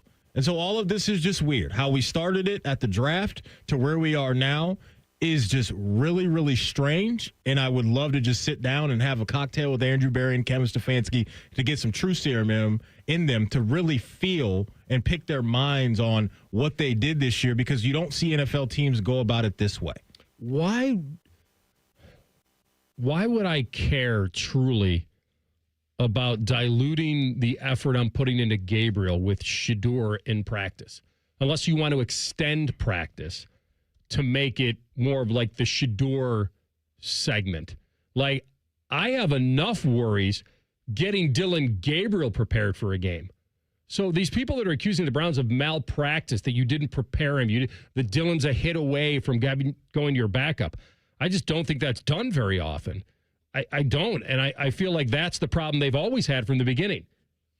The second they moved off of Flacco, they knew they were all in on Gabriel, on getting him the most time and experience they could to make a proper decision on the guy that they felt at the time was better than Shedeur. I'm not saying that Shedeur couldn't eventually win them over.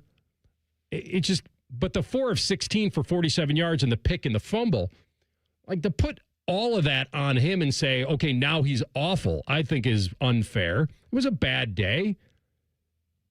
So these people that are defending Shedeur are doing it the wrong way. They're going overboard the other way. There's a conspiracy. Stefanski hates him, never wanted him. He doesn't want him in there. The O-line doesn't want to block for him. Guys don't want to catch for him. Like it's almost like they're going crazy. They're going overboard. In fact, they should just go right down the middle, which is where I'm going, which is they didn't get him prepared because they can't afford to get him prepared. They have a rookie at quarterback. They're trying to win games. They threw him out there in the middle of a division rival game. Yeah. The only reason that we're talking technically how bad this is, 2 reasons. One, it's Shedeur. He's more famous than the rest. No one would talk about a backup quarterback having a bad day like this. We weren't talking about their starter. Yeah, and number had a bad day. Yeah, number 2, and I think this is a big part for me, the game was winnable.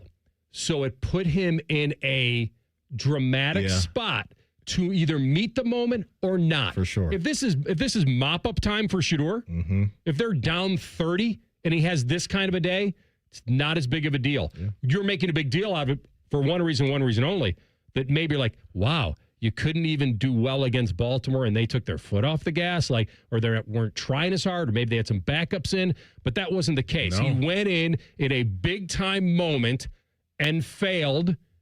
And since the defenders don't want to, why don't you just call it what it is? It's tough. He was thrown out there. It was his first time. He made some good throws where guys didn't catch it. There was miscommunication with Jerry Jeudy. So I'm kind of believing a little bit of like Jeff Saturday saying, okay, it's malpractice. What do you expect? But then the reality of it, Maddie, is that they don't have time to get their backup ready.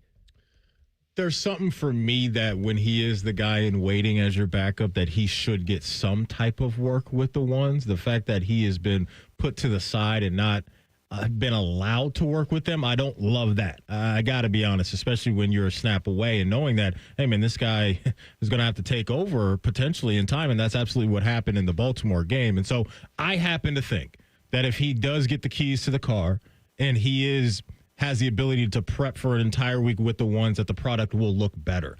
We know that the Browns are challenged offensively with the weapons that they have. The offensive line has been questionable this season, too. So I don't think there's really any quarterback that would get under center right now in Cleveland, veteran or rookie or not, and have a whole bunch of success. I just don't see that right now with just the way the offense is constructed. And so that's just what Shedeur, that's the only thing that he can do now moving forward. To me, he's been locked in all year. To me, he's done a lot of the things that you want to see for a guy that's been a backup or a number 3 or number 4. He hasn't been a massive distraction this year or anything like that. And so I know Cam Newton was on First Take, and he weighed in on the Stefanski angle of this. And here's Cam's take on what's going on in Cleveland at the most important position. I do not think Kevin Stefanski wants Shedeur Sanders to succeed in Cleveland. If I'm Shedeur, or if I'm a Shedeur Sanders fan, I would not want him to take the field, because that's going to consistently be the display we're going to see. You need help when you have a quarterback that's still making $46 million on your roster and he's not healthy. That impacts the talent that's around him. They are not a good team. Right. But this is the thing that really irks me the most, is because he doesn't get any reps. Circa 2015, hey, my backup for majority of my career was probably the biggest blessing of my career to have a veteran in Derek Anderson. Ron Rivera still knew, we're one play away, kid, from you not being available. We would have anywhere from 6 to 12 reps in every single practice. You plan for the what-ifs in this league. So for him to not have any reps, for him to have this to be his first time that he's taking first-team reps where individuals don't even know your snap count or your cadence, that is like, yo, bro, what are we doing here? That's where I agree with Cam. The take off the top is a conspiracy that we'll never get to know, because we can't jump in the mind of Kevin Stefanski and whether or not he really wants to hold back Shedeur on purpose. We don't know. But I agree with everything Cam said about where the roster is and the process throughout the week to get ready for a game. Yeah. Can I offer one rebuttal? I think there is a major false equivalency between the Browns giving Dylan Gabriel all the reps and the Panthers giving Cam Newton all the reps. Because Dylan Gabriel was not Cam Newton and could afford it. And he specifically referenced 2015.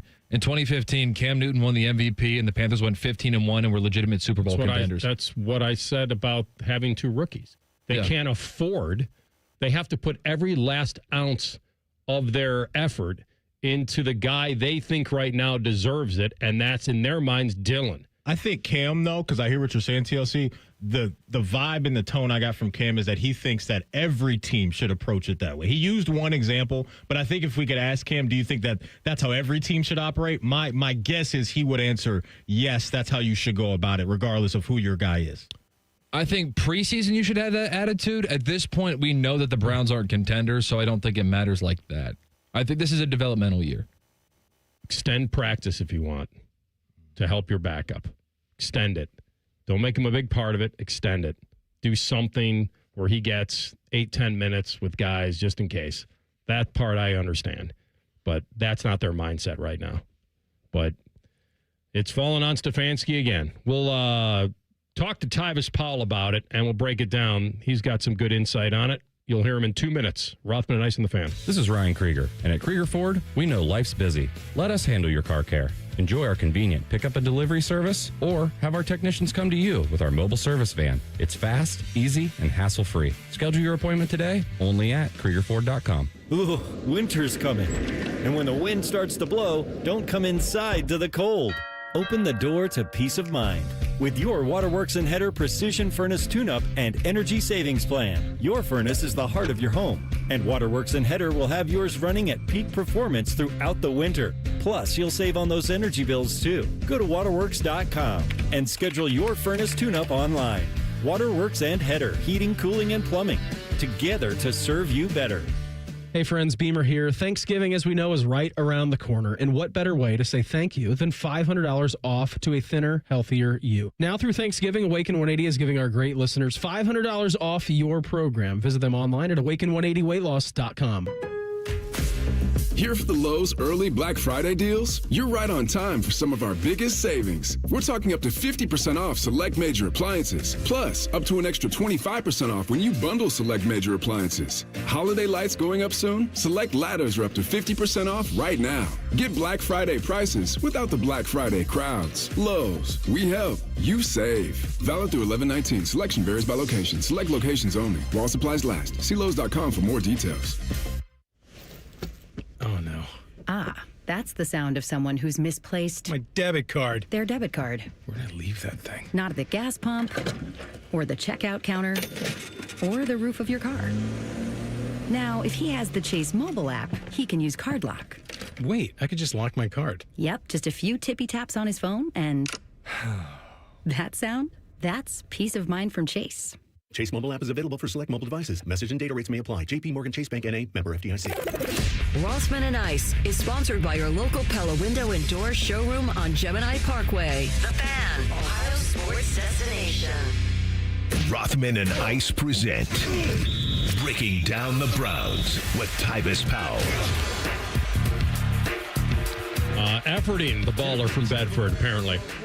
You know, he's used to us calling him about 5 minutes from now. Yeah, we're on it, though. We're on it. So when we get him, we got to give him some you-know-what, because he ain't ready, and we're ready. You know, real quick, going back to Shedeur, not only was it a tough day for him on the field, it was a tough day off the field. I heard because when he was out there busy suiting up against the Ravens, apparently somebody was breaking into his home. The Burrow treatment. And Shefty just reported that approximately $200,000 in property was stolen from Shedeur's home during the game on Sunday. And you know what's sad is that this is what these people do, is they get after these people that they know, hey, we're going to see them on national television and know obviously they're not home, and we're going to get after it. And so this isn't the first time. I've seen this a lot here recently, and it's really unfortunate. And so, yeah, a very bad emotional window of time for Shedeur. Very down on yourself for your play, and then you leave the stadium and you find out somebody broke into your crib.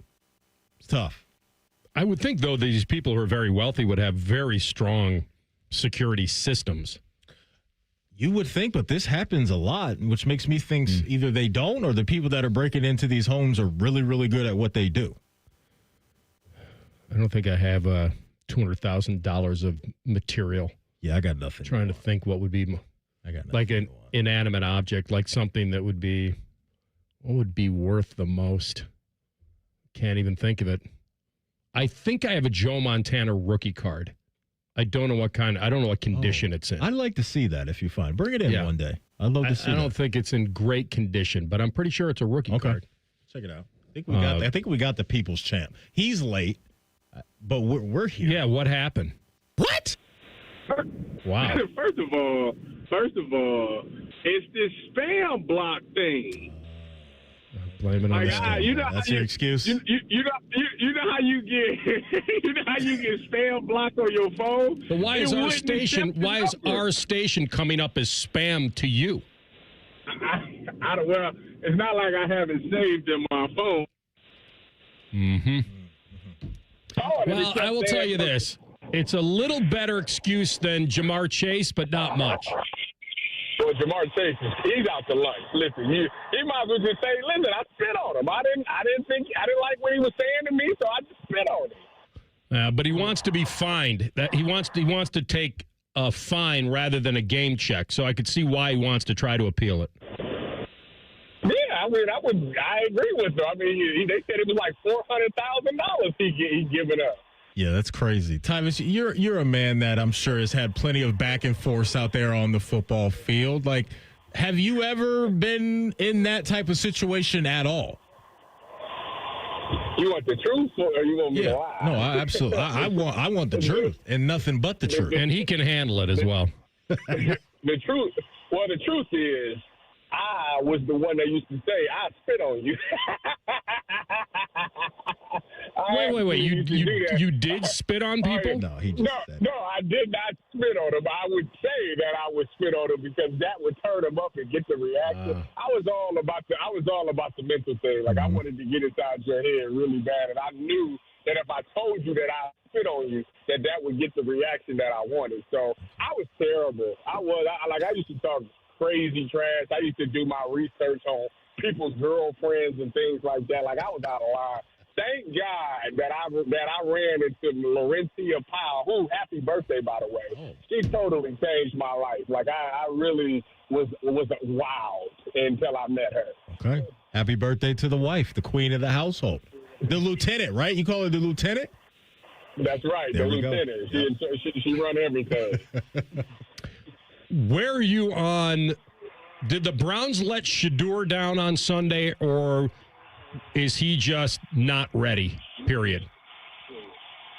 Why would you think they let him down? Well, from all these ex-players that keep saying that the Browns didn't give him any reps at all, like zero, none. Okay, so my thing with that is this. You got two rookies. First of all, what these ex-players need to realize is that, one, backups don't get reps. Not a lot. If they do get reps, it will be the team period at the end, at the competition period. That's the only time that I really see one, two, or backup quarterbacks getting reps. So we need to nip that in the bud, that narrative in the bud, because it's getting ridiculous. Two, like, you got another rookie quarterback. He doesn't know anything either. So he has to take every single rep because he needs to see it. He's the one that's going in the game playing. So there is no reps to spare to the other rookie. So that's another thing. And two, he knew he was going in at halftime. They could have came up with a game plan for him at halftime that would have been tailor-made to him. It's not like Dylan got hurt in the middle of a drive and he had to go in and play. He knew at halftime that he was playing. So he had time to get his mind right. They had time to come up with a couple of things that he was good at and go from there. Now, he's getting the bottom line of all of it is he had an opportunity to win the game. He missed the throw that he should have made, and then a DB made a great play on the ball, which if you go back and watch that play, Jerry Jeudy's wide open for a completion for a first down that he also missed as well. So, like, it's a lot of things that we want to be nitpicking about the whole thing. The truth of it all is that he has an opportunity this Sunday. No, Aaron.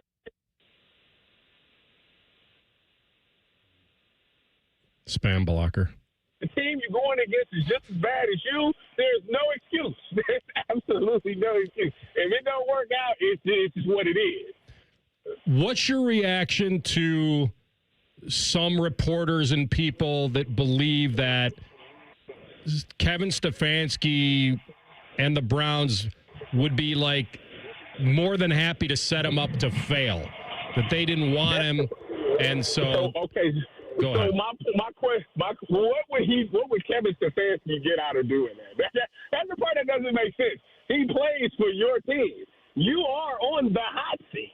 So what if he doesn't work? That makes you look even worse, and you're going to get fired. So that makes no sense. I don't know why people put this narrative out there that the Browns is trying to sabotage Shedeur Sanders. Maybe Shedeur Sanders just has things that he has to work on, which every rookie does. So I don't understand why this is such a big thing. That is so mind-blowing to me that I'm going to risk my job because I want you to look bad. What sense does that make?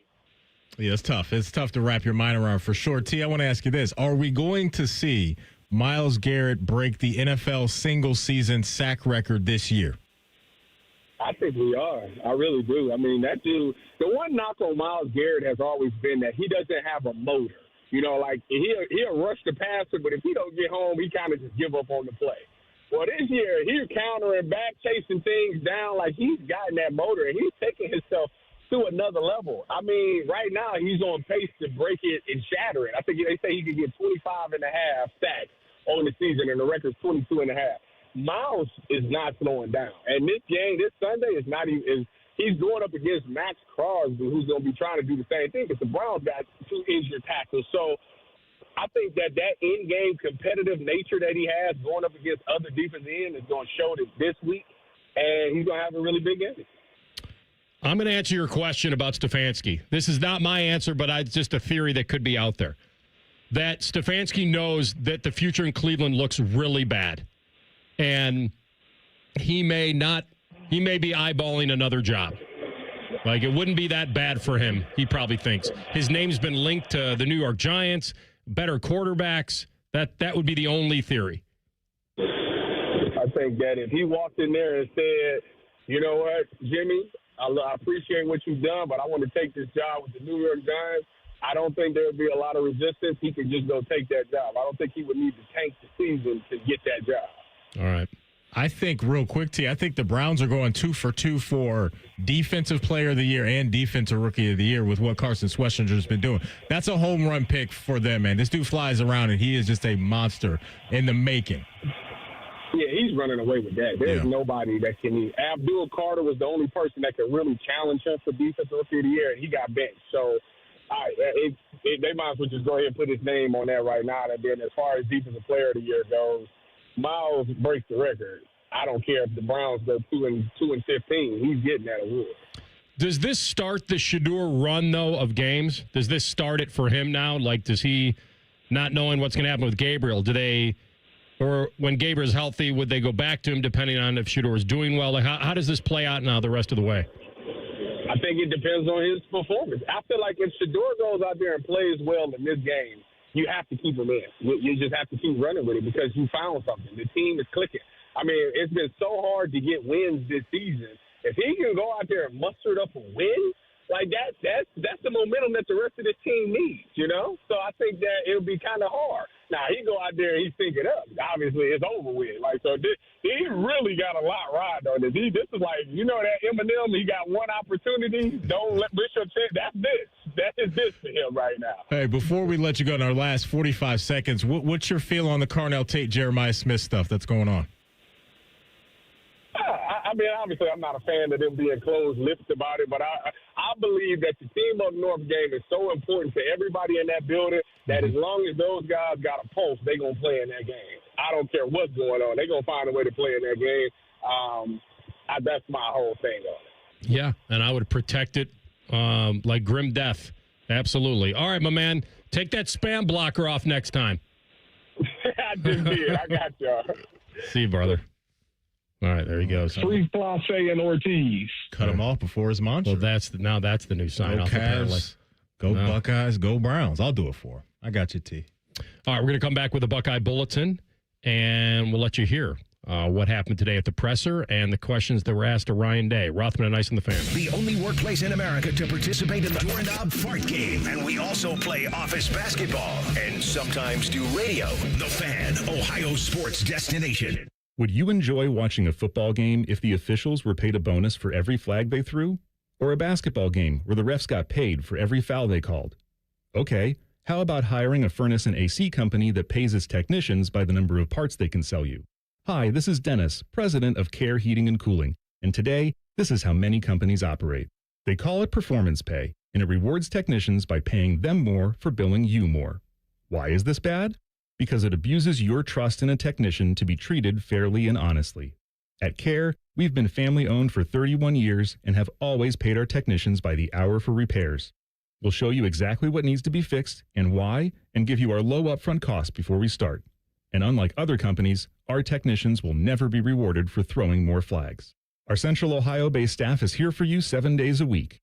Care Heating and Cooling. Book an appointment online at careheatingandcooling.com or call us at 1-800-COOLING. When you need a company you can trust. Hey Central Ohio, it's Andrew from Home Team Solutions, and yes, we buy houses for cash the easy way. We've been buying houses for over 20 years and we've seen it all.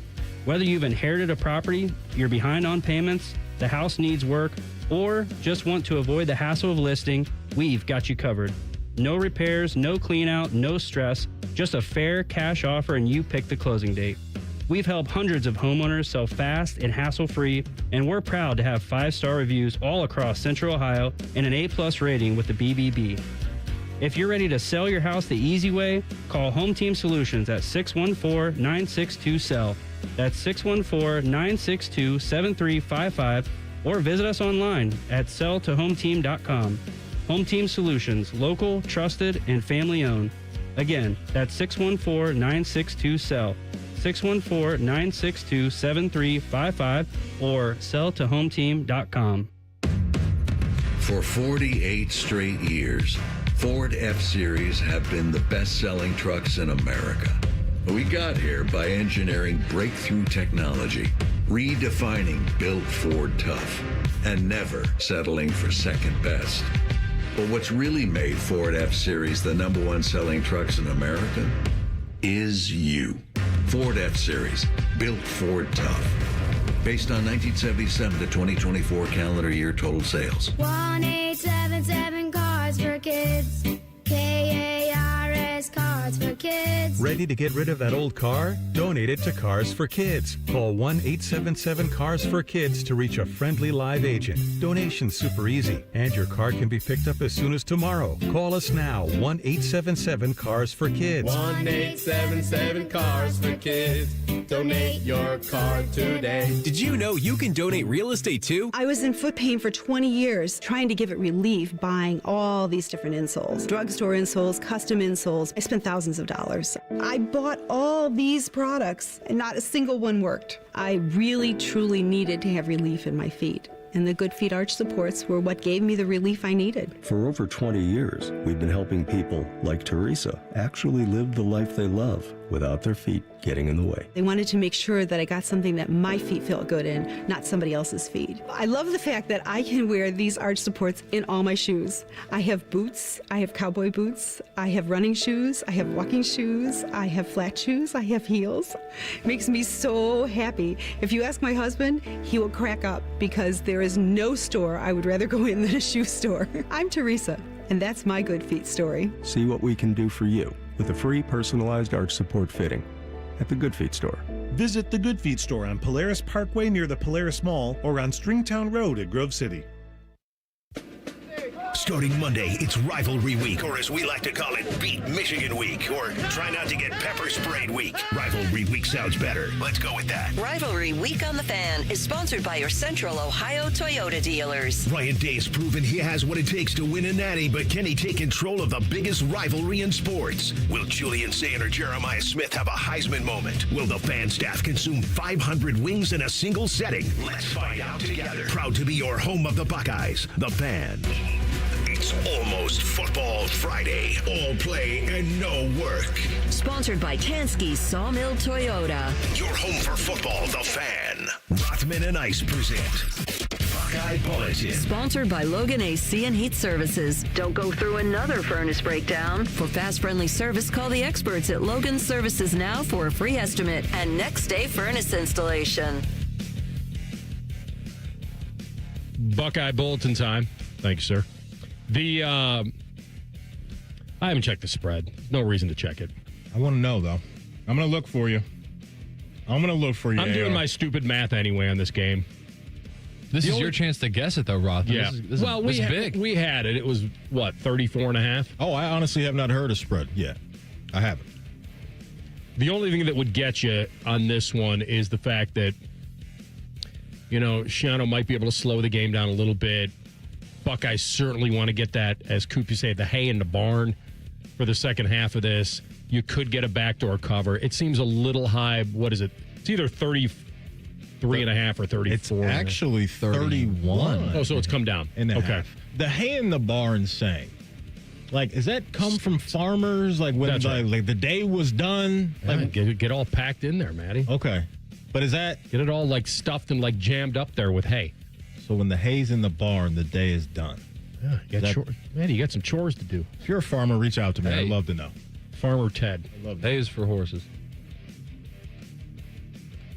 I was going to have a follow-up to that. It just didn't come to me. It was an SNL skit with, ironically, Taylor Swift. She kept saying that over and over. It's kind of been a quiet year for Taylor Swift. I haven't, seen her as much. Maybe I'm just not paying attention, but it's been pretty chill on the whole Kelsey and Swift front this year. Maybe it's off. The common opponents. So Ohio State beat Washington by 18, and Washington beat Rutgers by 19, and Ohio State beat Illinois by whatever they beat them by, 19-20. Hey, let me ask you this. Are Buckeye Rutgers fans lost to Illinois by 23. Are Buckeye fans doing that with the potential Big Ten championship game in Penn State as the common opponent for Indiana and Ohio State?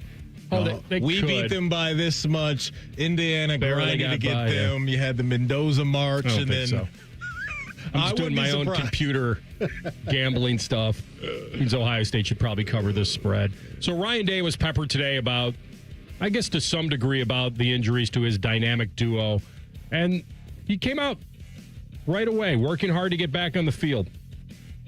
Day to day, talking about the medical staff. We'll give him a report. We'll find out whether they're in practice they'll be limited or out. And then we'll go from there. I'm in the camp of why wouldn't you protect them if you could? I just keep coming back to if Carnell Tate was held out the Purdue game, being overly cautious, then why would he miss 2 more games if it was just to be precautionary? Maybe that's all I'm saying. Maybe there was a re-aggravation, Could have been. something like that. Yeah. Who knows? I think they're playing the schedule a little bit here, right? And they've looked at the run of games that they've been on the last few weeks and have identified, while, yes, we'll say everything publicly we need to say as far as respecting our opponent. We all know, and they know too, they don't necessarily need those guys right now to take out Purdue, UCLA, and Rutgers. And so this is all, I think, a protection of these guys' health going into one of their most important games of the year, which is next Saturday in Ann Arbor at high noon. If I'm the coach, I want my best players, skilled players, to be as close to 100% as possible for the most important game of the year. No doubt, AR. And then moving forward. Yep. I don't want a chance of re-aggravation. If he's 80% and can play, I still hold him out. Yeah, you don't want to force this thing just to, hey, I'm a tough football player.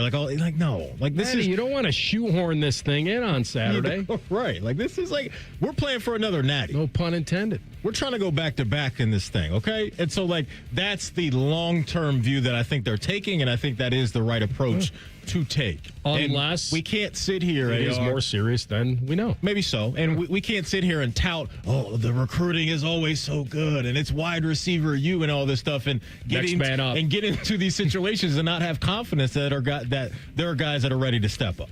The one thing you want as a coach, though, is you want to feel like you are clicking going into that big game. And so he's probably balancing the staying sharp, staying in rhythm, keeping the ones together. I understand that part of it. We go to battle together, and then when the situation calls for it, I'll start putting in backups.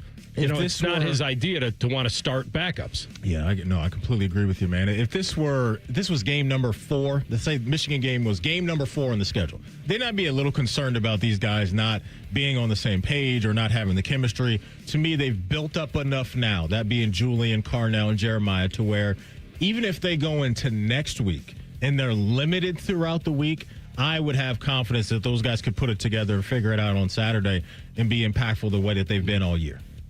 Yeah, they didn't forget how to catch. And I think that it's just about staying sharp, keeping a rhythm the best you can, and balancing whether you're putting them in harm's way or whether you're playing it safe. And I feel like they're now all in on the playing it safe. Yeah. And why wouldn't you? The schedule calls for. Last year, you would not have been able to play this game. Now with the top 5 Indiana team coming in, you wouldn't have been able to do that. I think if they were close, what I mean is if they were cleared, they would play. They would have to be close. And I think now he has the luxury, if he wants, not knowing their injuries, I don't know, but I think he has the luxury, if we take him at his word, that it's day to day, we'll see how they do, then he has the luxury of saying, hey, 80% is not enough right now. Let's not screw around. I think he has that luxury. It'd be like if this week you were a little bit under the weather. Okay. And you said, well, next week's Michigan week. Yeah. I don't want to miss any shows next week. Yeah. And Fish came to you and said, take tomorrow off. Get better. I don't need you for Rutgers week. See you Monday. He could say that. Sure. And I'm sure he has said that. And I want to play. I want to talk. Mm-hmm. It's the same. You have to weigh stuff that's important. Yeah. You may have just convinced Ice to start faking a cough over there. He's like, that actually sounds like a good idea, AR. I don't know what's happening. I don't think now. we need to convince him. I don't know what's going on. Something just feels a little bit. Oh, man. So, yeah, look, we all want the answers. We're not going to get them. I think we all just need to, hey, everybody just chill out for a little bit. I'm taking Coach Dave for his word. I don't think he's trying to play too many games right now or anything like that. Are they being 100% truthful about what's going on? Maybe not, but they're protecting their players, like you said, and I think it's good for them. It's today's Buckeye Bulletin. Guys, if you're at a point in your life to where you're feeling like I am not myself anymore, get on over to the Columbus Men's Clinic because that vibe can change because they will get you headed in the right direction with your body. If you're dealing with low T issues, if you're dealing with ED issues right now, the Columbus Men's Clinic is the place to get you headed on the right track because there's no guesswork over there. There's no gimmicks. It's just real science with effective treatments to follow as well. All of this that I'm mentioning right now, guys, is affordable and it's accessible. Consultation, including blood work, is just $99 with results before you leave. I got my blood work checked out not too long ago at the Columbus Men's Clinic. A little nervous about it going in, but coming out of it with the info that I got and the support that I got from the team at the Columbus Men's Clinic made me feel really good, and I want the same thing for you. So act now. Hit them up. Call them at 614-300-7400, or you can find more information at columbusmensclinic.com. Again, their phone number is 614-300-7400, or you can find them online at columbusmensclinic.com.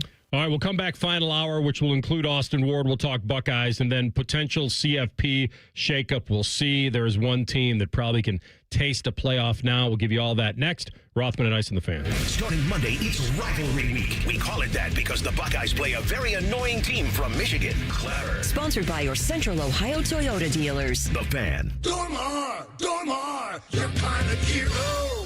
Hey friends, Beamer here. Thanksgiving, as we know, is right around the corner. And what better way to say thank you than $500 off to a thinner, healthier you? Now through Thanksgiving, Awaken 180 is giving our great listeners $500 off your program. Visit them online at awaken180weightloss.com. Hey, it's Bobby Carpenter. Get ready for big savings this season at Germain Toyota. Drive home a rugged 2026 Toyota Tundra with 2.99% APR for up to 72 months, plus get $1,000 in customer cash. Or take the wheel of a 2026 Toyota Camry LE. Lease it for just $269 a month for 36 months with 10,000 miles a year and $32.99 due at signing. Whether it's power or performance you're after, Germain Toyota has the deal to get you there in style. Visit Germain Toyota at the corner of I-70 and Bryce Road or online at germaintoyota.net. Football season is here, and so is tailgating season. Are you ready? If not, let Columbus Car Audio and Accessories help you get the latest and best accessories for your ride. Upgrade your sound system so everyone around can hear what team you're rooting for. Add mobile video and never miss a game on the road. Add style and privacy with window tint and avoid scraping ice this winter by adding a remote starter. Choose Columbus Car Audio and Accessories when it comes to customizing your ride. Morse Road near Easton, Main Street in Reynoldsburg, or columbuscaraudio.com. Hey,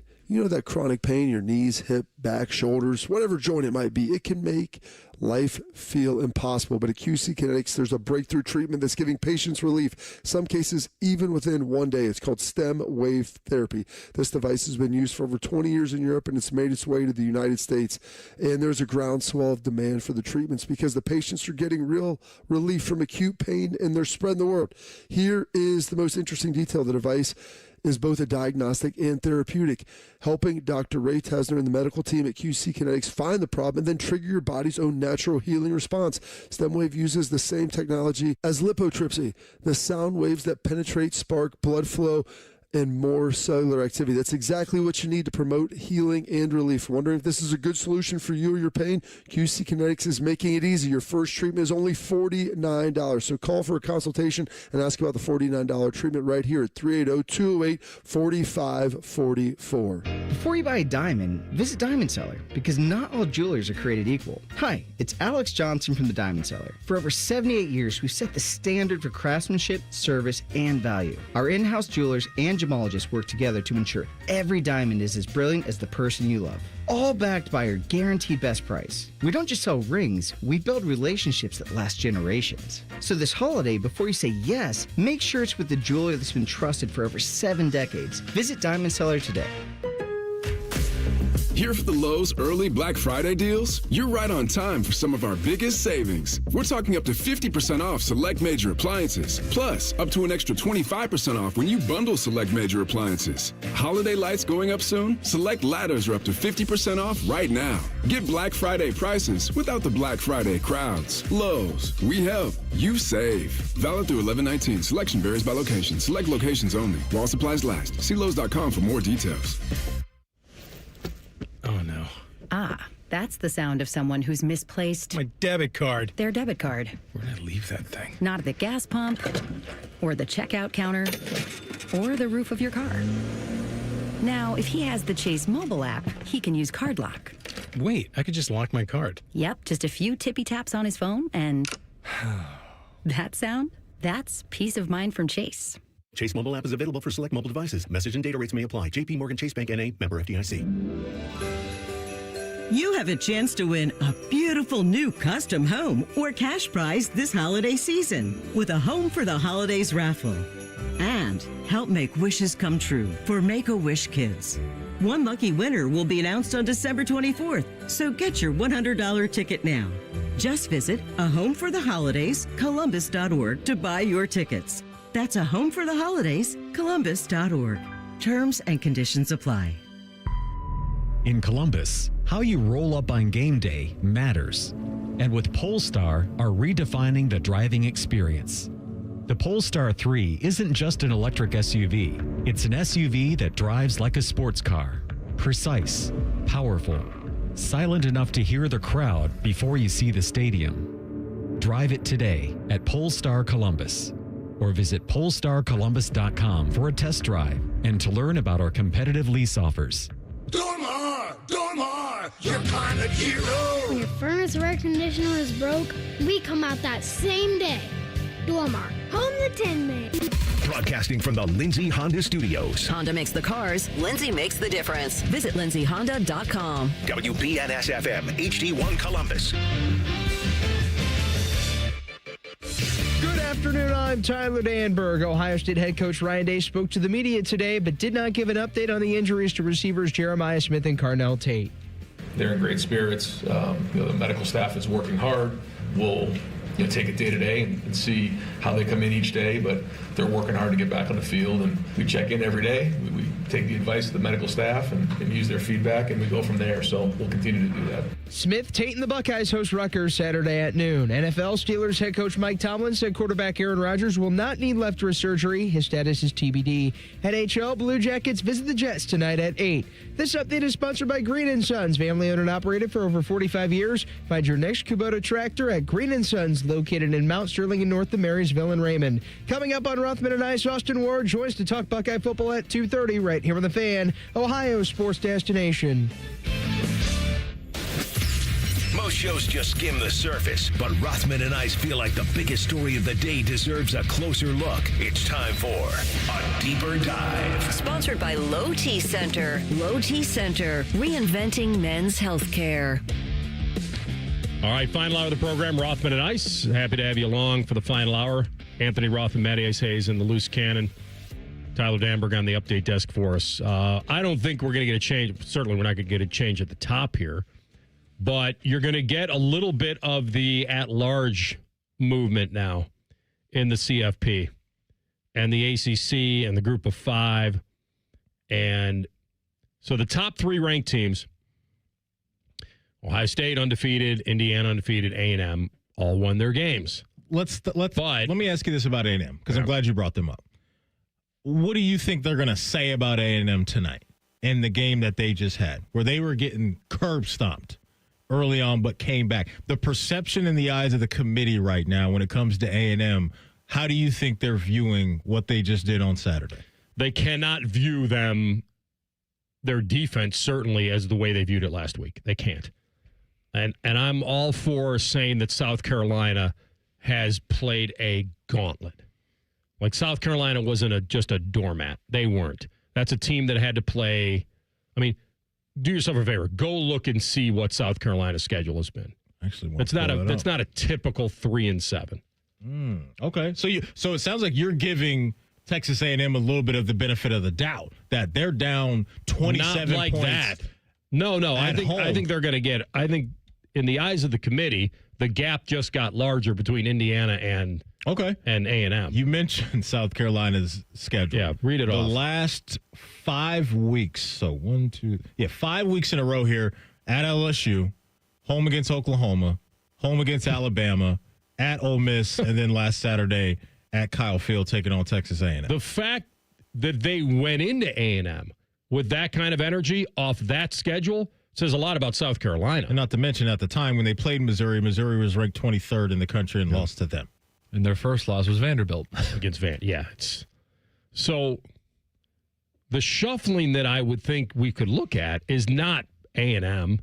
It's that Bama falling to Oklahoma, to me, now leaves the door open for Georgia to move up after they crack Texas. Georgia at 4 tonight? That's the movement. That's the question. Can a one-loss Georgia team leapfrog an undefeated A&M team? I don't think they will do that. That's why I'm so fascinated to hear what they say. They would have if they lost. But they didn't lose. They didn't lose. And you got to give them credit for coming back. But that's the only... I just don't think they're going to move off that goose egg. No, they won't. Yeah. They won't. And honestly, I think every team should have that type of get-out-of-jail-free card when you have the body of work A&M has going into that game. Like, I don't think they should move behind a one-loss team because they looked the way they looked in a half of a game. You can't just shift the rankings every single week based off of what you saw on one particular Saturday. You're still measuring everybody's full season against everybody else's full season. You're supposed to. I agree, and that's why I think, A&M will be at 3, and I think them dogs from Georgia will be at 4. Yeah, well, they should. Yeah. And how far does Bama fall? Well, 9? Behind Oklahoma? Well, let's handle it in order then. Because if Texas Tech, where are they? They cannot jump. Yeah, they just played UCF. Texas Tech might be for real. So Texas Tech. I think they're going to be 5. I don't think they, first of all, they can't jump Georgia because Georgia cracked Texas. So Texas Tech isn't jumping them. You think Georgia's going to be ranked ahead of Texas Tech tonight? Yeah, okay. I do. And I think that they just beat they beat the, I always say it this way. Yeah. They beat the committee's 10th ranked team. Not mine, not yours, not his, the committee's. So they don't want to look foolish. Well, so they're gonna say they beat a damn good team. Texas Tech the week before just beat the committee's 8th or 9th 7th. ranked. Even better, 7th. BYU. Yeah. That's interesting to me. Where Tech is at tonight. I think they're going to be higher than they can't leapfrog Georgia.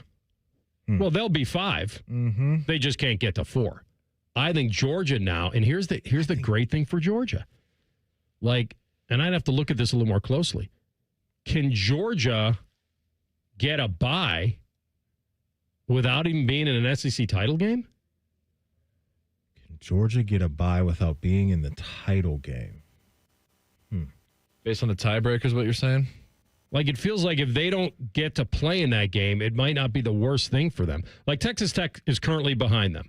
They play West Virginia unranked, and they're projected to play, BYU. You're right.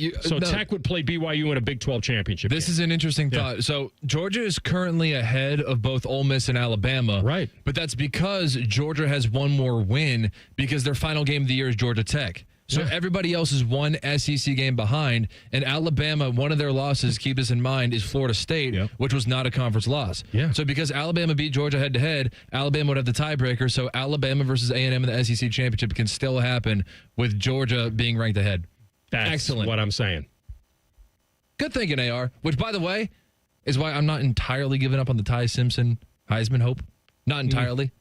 There's 5% hope. The door's slightly cracked on that. There's a drift coming through. The door would slightly open if somehow Julian does not have a good game at Michigan. Yeah. Then it could slightly crack a little bit. Everyone is looking at the Big Ten championship game being a pseudo Heisman tiebreaker game.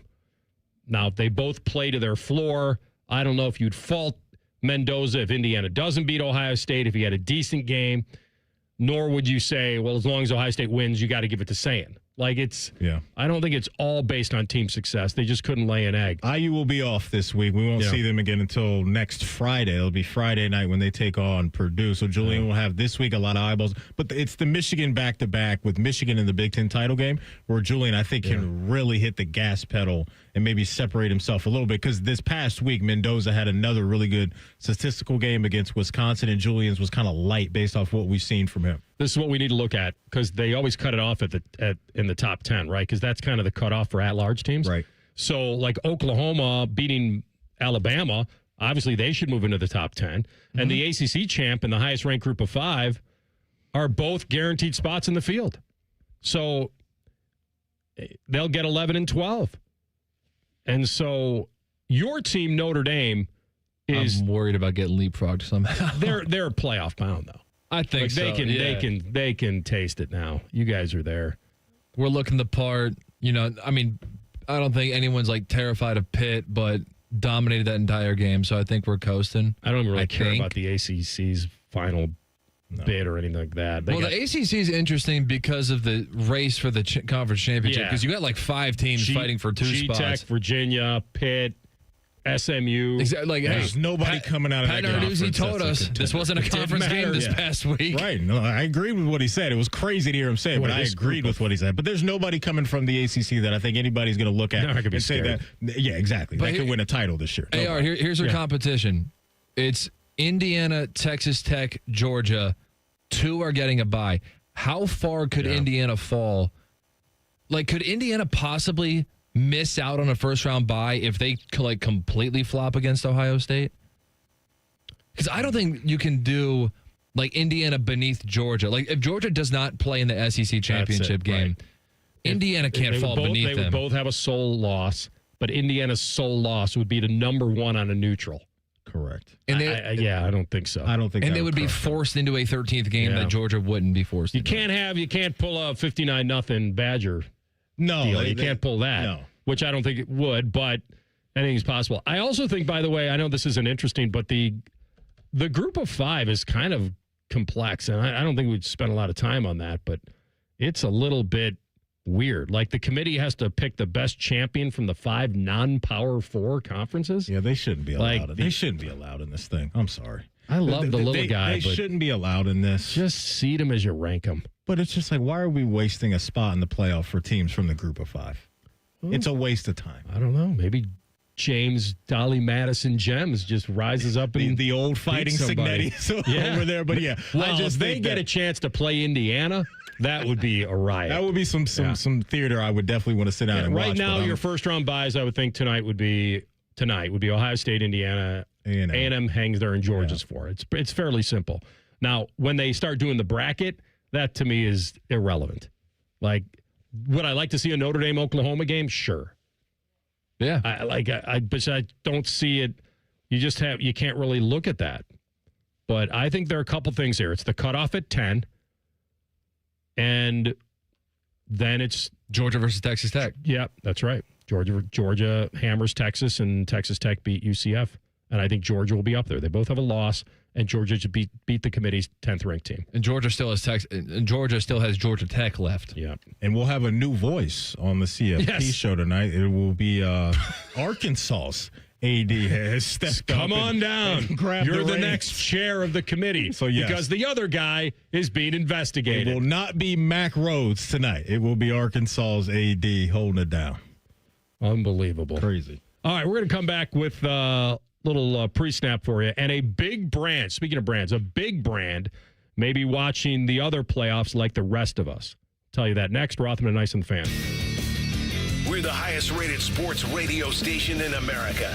There's no joke there. We just are. The Fan, Ohio's sports destination. Feeling stuck on your own 10-yard line in the career game? Maybe it's time to just go for IT. My Computer Career has the game plan to score a rewarding new IT career in months. Whether you're a rookie, a breakout career changer, or a military veteran ready to serve. Why spend years chasing a college degree when you can fast-track your future in IT starting now? Take your mark, get set, go for IT. Take the free career evaluation at mycomputercareer.edu today. Financial aid is available to those who qualify, including VA benefits. Is there anything better than a college football Saturday? way. Not if you're at the ESPN Bet Sportsbook at Hollywood Casino Columbus. Join the Fan for watch parties for the games this season. Oh, you got to check out the display case of amazing autographed prizes you can win. It's beautiful. 2 massive TV walls to watch the national champs. Watch and place wagers with over 30 kiosks, contests, prizes, and live shows. Must be 21 or older to enter. Gambling problem? Call 1-800-GAMBLER. Busy schedule? This is Ryan Krieger, and Krieger Ford has you covered. Krieger Ford offers pickup and delivery, or our mobile service van will come right to you. It's fast, easy, and hassle-free. Schedule your appointment today only at KriegerFord.com. Hey friends, Beamer here. Thanksgiving, as we know, is right around the corner. And what better way to say thank you than $500 off to a thinner, healthier you? Now through Thanksgiving, Awaken 180 is giving our great listeners $500 off your program. Visit them online at awaken180weightloss.com. Hey Central Ohio, it's Andrew from Home Team Solutions. And yes, we buy houses for cash the easy way. We've been buying houses for over 20 years and we've seen it all. Whether you've inherited a property, you're behind on payments, the house needs work, or just want to avoid the hassle of listing, we've got you covered.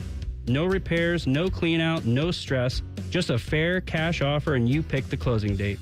We've helped hundreds of homeowners sell fast and hassle-free, and we're proud to have 5-star reviews all across Central Ohio and an A+ rating with the BBB. If you're ready to sell your house the easy way, call Home Team Solutions at 614-962-SELL. That's 614-962-7355, or visit us online at selltohometeam.com. Home Team Solutions, local, trusted, and family-owned. Again, that's 614-962-SELL. 614-962-7355 or selltohometeam.com. What's up? It's Matty Ice. Black Friday deals are here and they're happening all month long at McDaniel GM Superstore in Marion. Right now, you can lease a brand new 25 or 26 Chevy Trax LT for just $299 a month for 36 months. Or if you prefer to finance, get it for only $329 a month for 84 months for qualified buyers. With over 20 tracks in stock, you're sure to find the perfect fit for your lifestyle. They're just a short drive north off Route 23 in Marion, or you can visit McDanielGMSuperstore.com. Chevrolet, together, let's drive.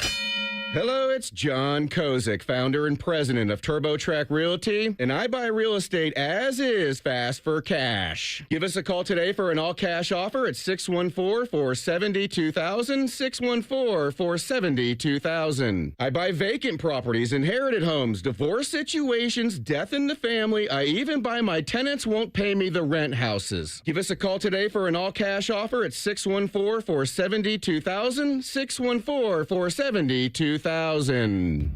Come on, kids, we're going to Grandma's house. Grandma's house! Grandma's house! What do we do to be safe and ready to go? We buckle up. Buckle up. Phones down. Phones down. And when we go, take it slow. And if you drink, don't drive. And off we go. ODOT, the Ohio State Highway Patrol, and the Ohio Traffic Safety Office are doing their part to keep roads safe. Do your part to make sure everyone makes it home safe for the holidays. Ryan Day's Buckeyes are back at the shoe for a Big Ten battle with Rutgers. Live fan coverage starts Saturday morning at 6:30 with the kick at noon. Every game, every season, proud to be your home of the Buckeyes, the Fan, Ohio sports destination. Fan weather. From the Logan AC and Heat Services Weather Center. Keep the umbrella handy as we have rain throughout the day today. It's going to be soggy and chilly with temperatures only getting into the mid-40s. For tonight, the rain eventually tapers off overnight with our lows down into the upper 30s. And then for Wednesday, it's more sunshine as we have mostly partly cloudy skies and highs in the low 50s. For the Fan, I'm meteorologist Meredith Garfalo with the 10 Weather Impact Forecast. Bet365, the official online sports book of Rothman and Ice. Whatever the moment, it's never ordinary at Bet365. The Fan, Ohio sports destination. Rothman and Ice present Pre-Snap Leads. Sponsored by Newman Roofing. Call Newman Roofing today at 614-NEW-ROOF. That's 614-NEW-ROOF. Or visit online at newmanroofing.com. All right, Bet365 time. Let's do it, big dog, because at Bet365, if you're a new customer, they got an awesome deal waiting for you where you can bet $5. You are going to get $150 in bonus bets win or lose. So get on that, and you can turn that $150 into something bigger and better when you bet on totals, spreads, player props, or money lines. They got some great deals as well outside of that. So keep an eye out on the Super Boost and Daily Boost as well. LeBron James, the King, he's supposed to be coming back tonight. Been out all year. LeBron James. Because he's an unk now, so he's dealing with these injuries as an OG. He may be a grandpa now. He may be past unk status in the world of sports. But I'm actually looking at the Lakers on the money line tonight against the Jazz in a Luka Doncic triple-double. That's at plus 700 right now. It's one of those boosts they got going on at Bet365. So give me the Lake Show on the money line against the Jazz and Luka to Don with a triple-double at plus 700 is the juice on that. He's going to mess around and score a triple-double for us. There he is. There he is, Ice Cube. I think that Marchie for the Jackets, forget his point streak. The point streak's amazing. He's cooking. But I think last night he didn't have a shot on goal for the first time in 14 games. Okay. So, and he had a chance. I mean, there's a little bit of breakaway. Couldn't get a shot off. So I think I'm going to combine. This is Elvis back in the net against, I believe, Connor Hellebuck is in for Winnipeg. So if that's the case, I'm probably going to go parlay it up with an under of 6.5 and Marchie with 2 shots on goal. Actually, I could tease it up.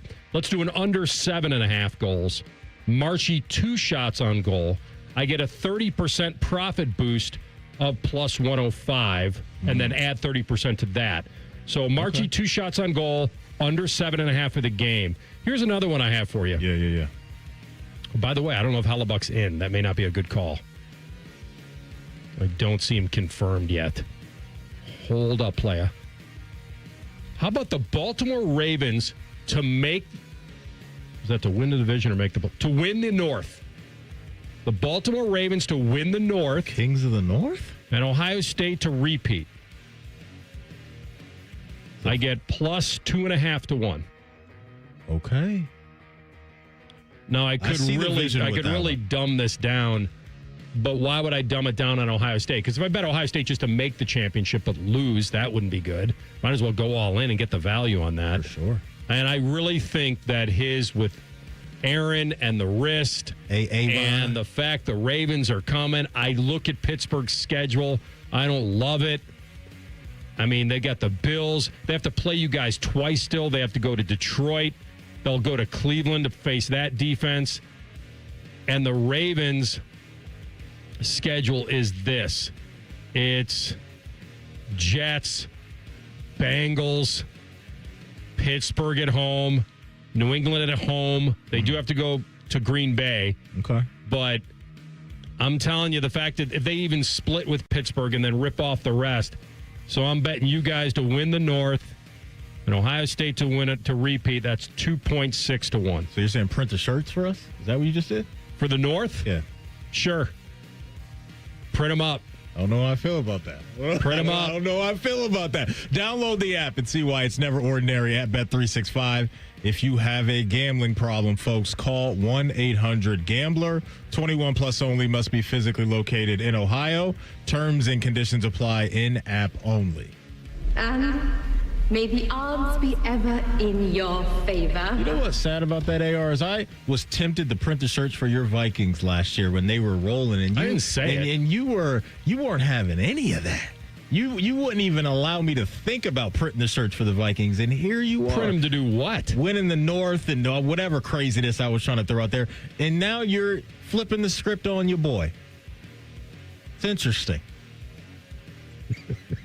I'm looking back and seeing when you may have said that. I probably was ready to do it early.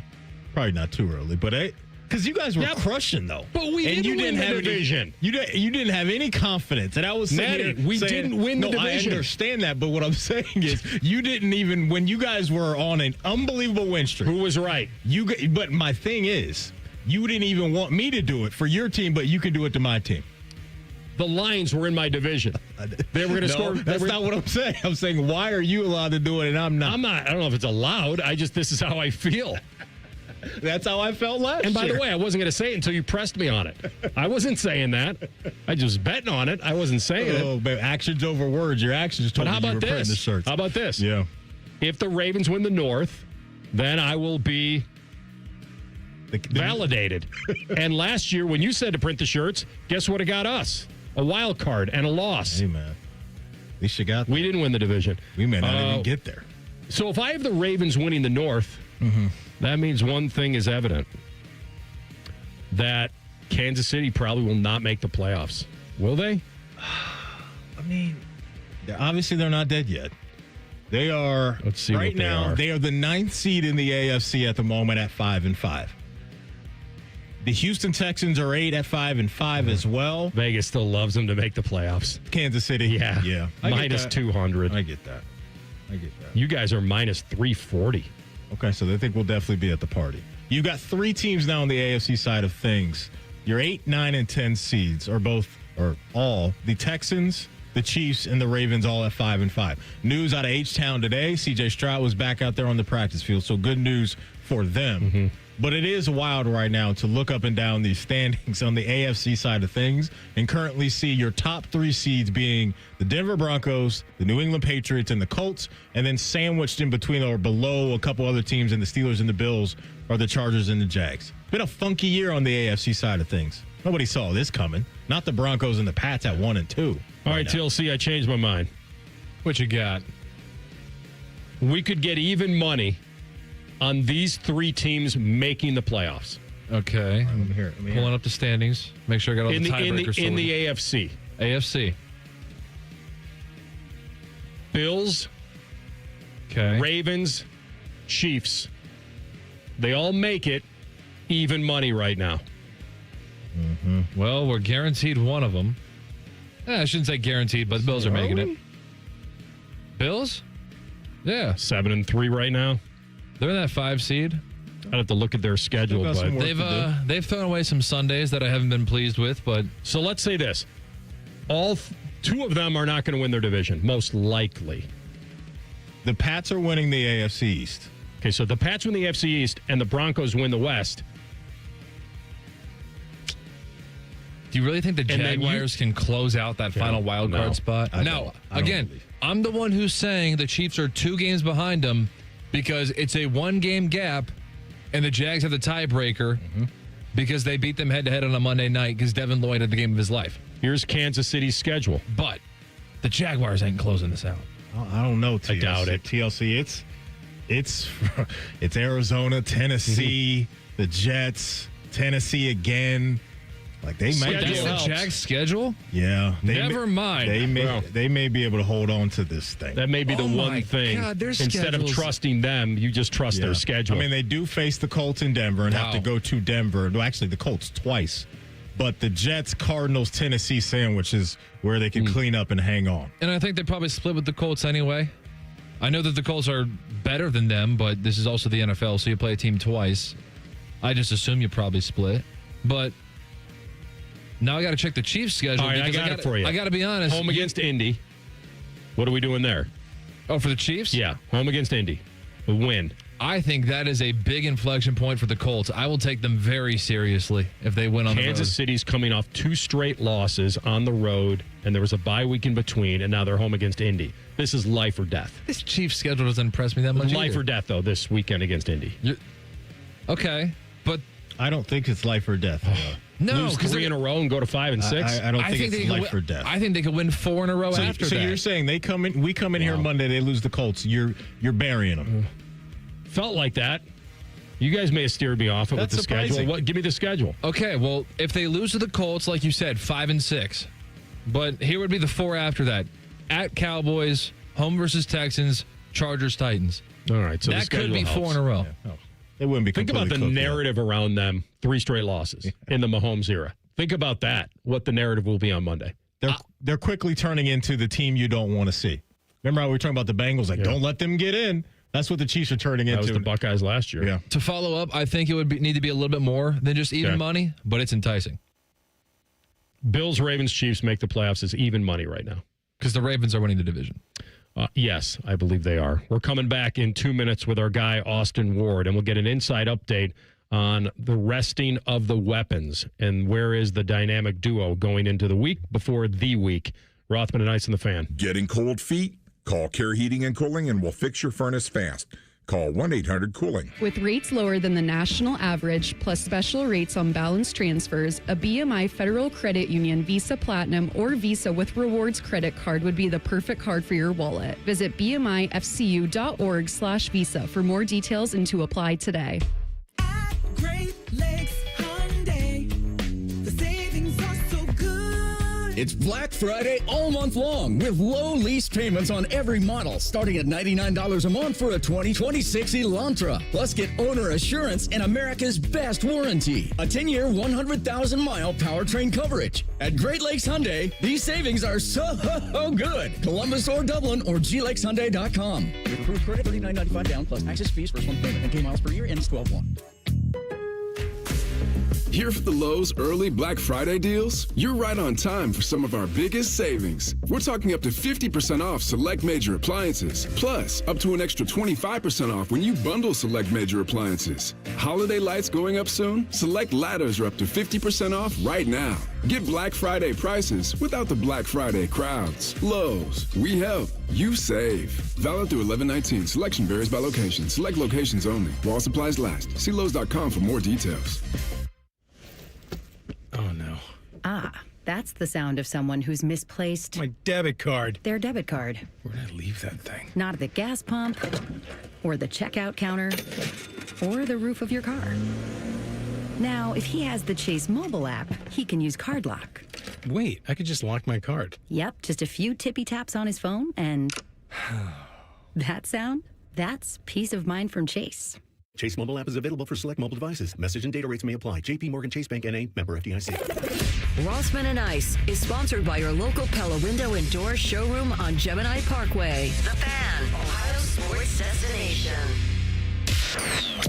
Let's do a little day tripping. Sponsored by Atlas Butler Plumbing. Call us today at 1-800-FURNACE for all your plumbing and drain service needs. Yes, 1-800-FURNACE works for plumbing, too.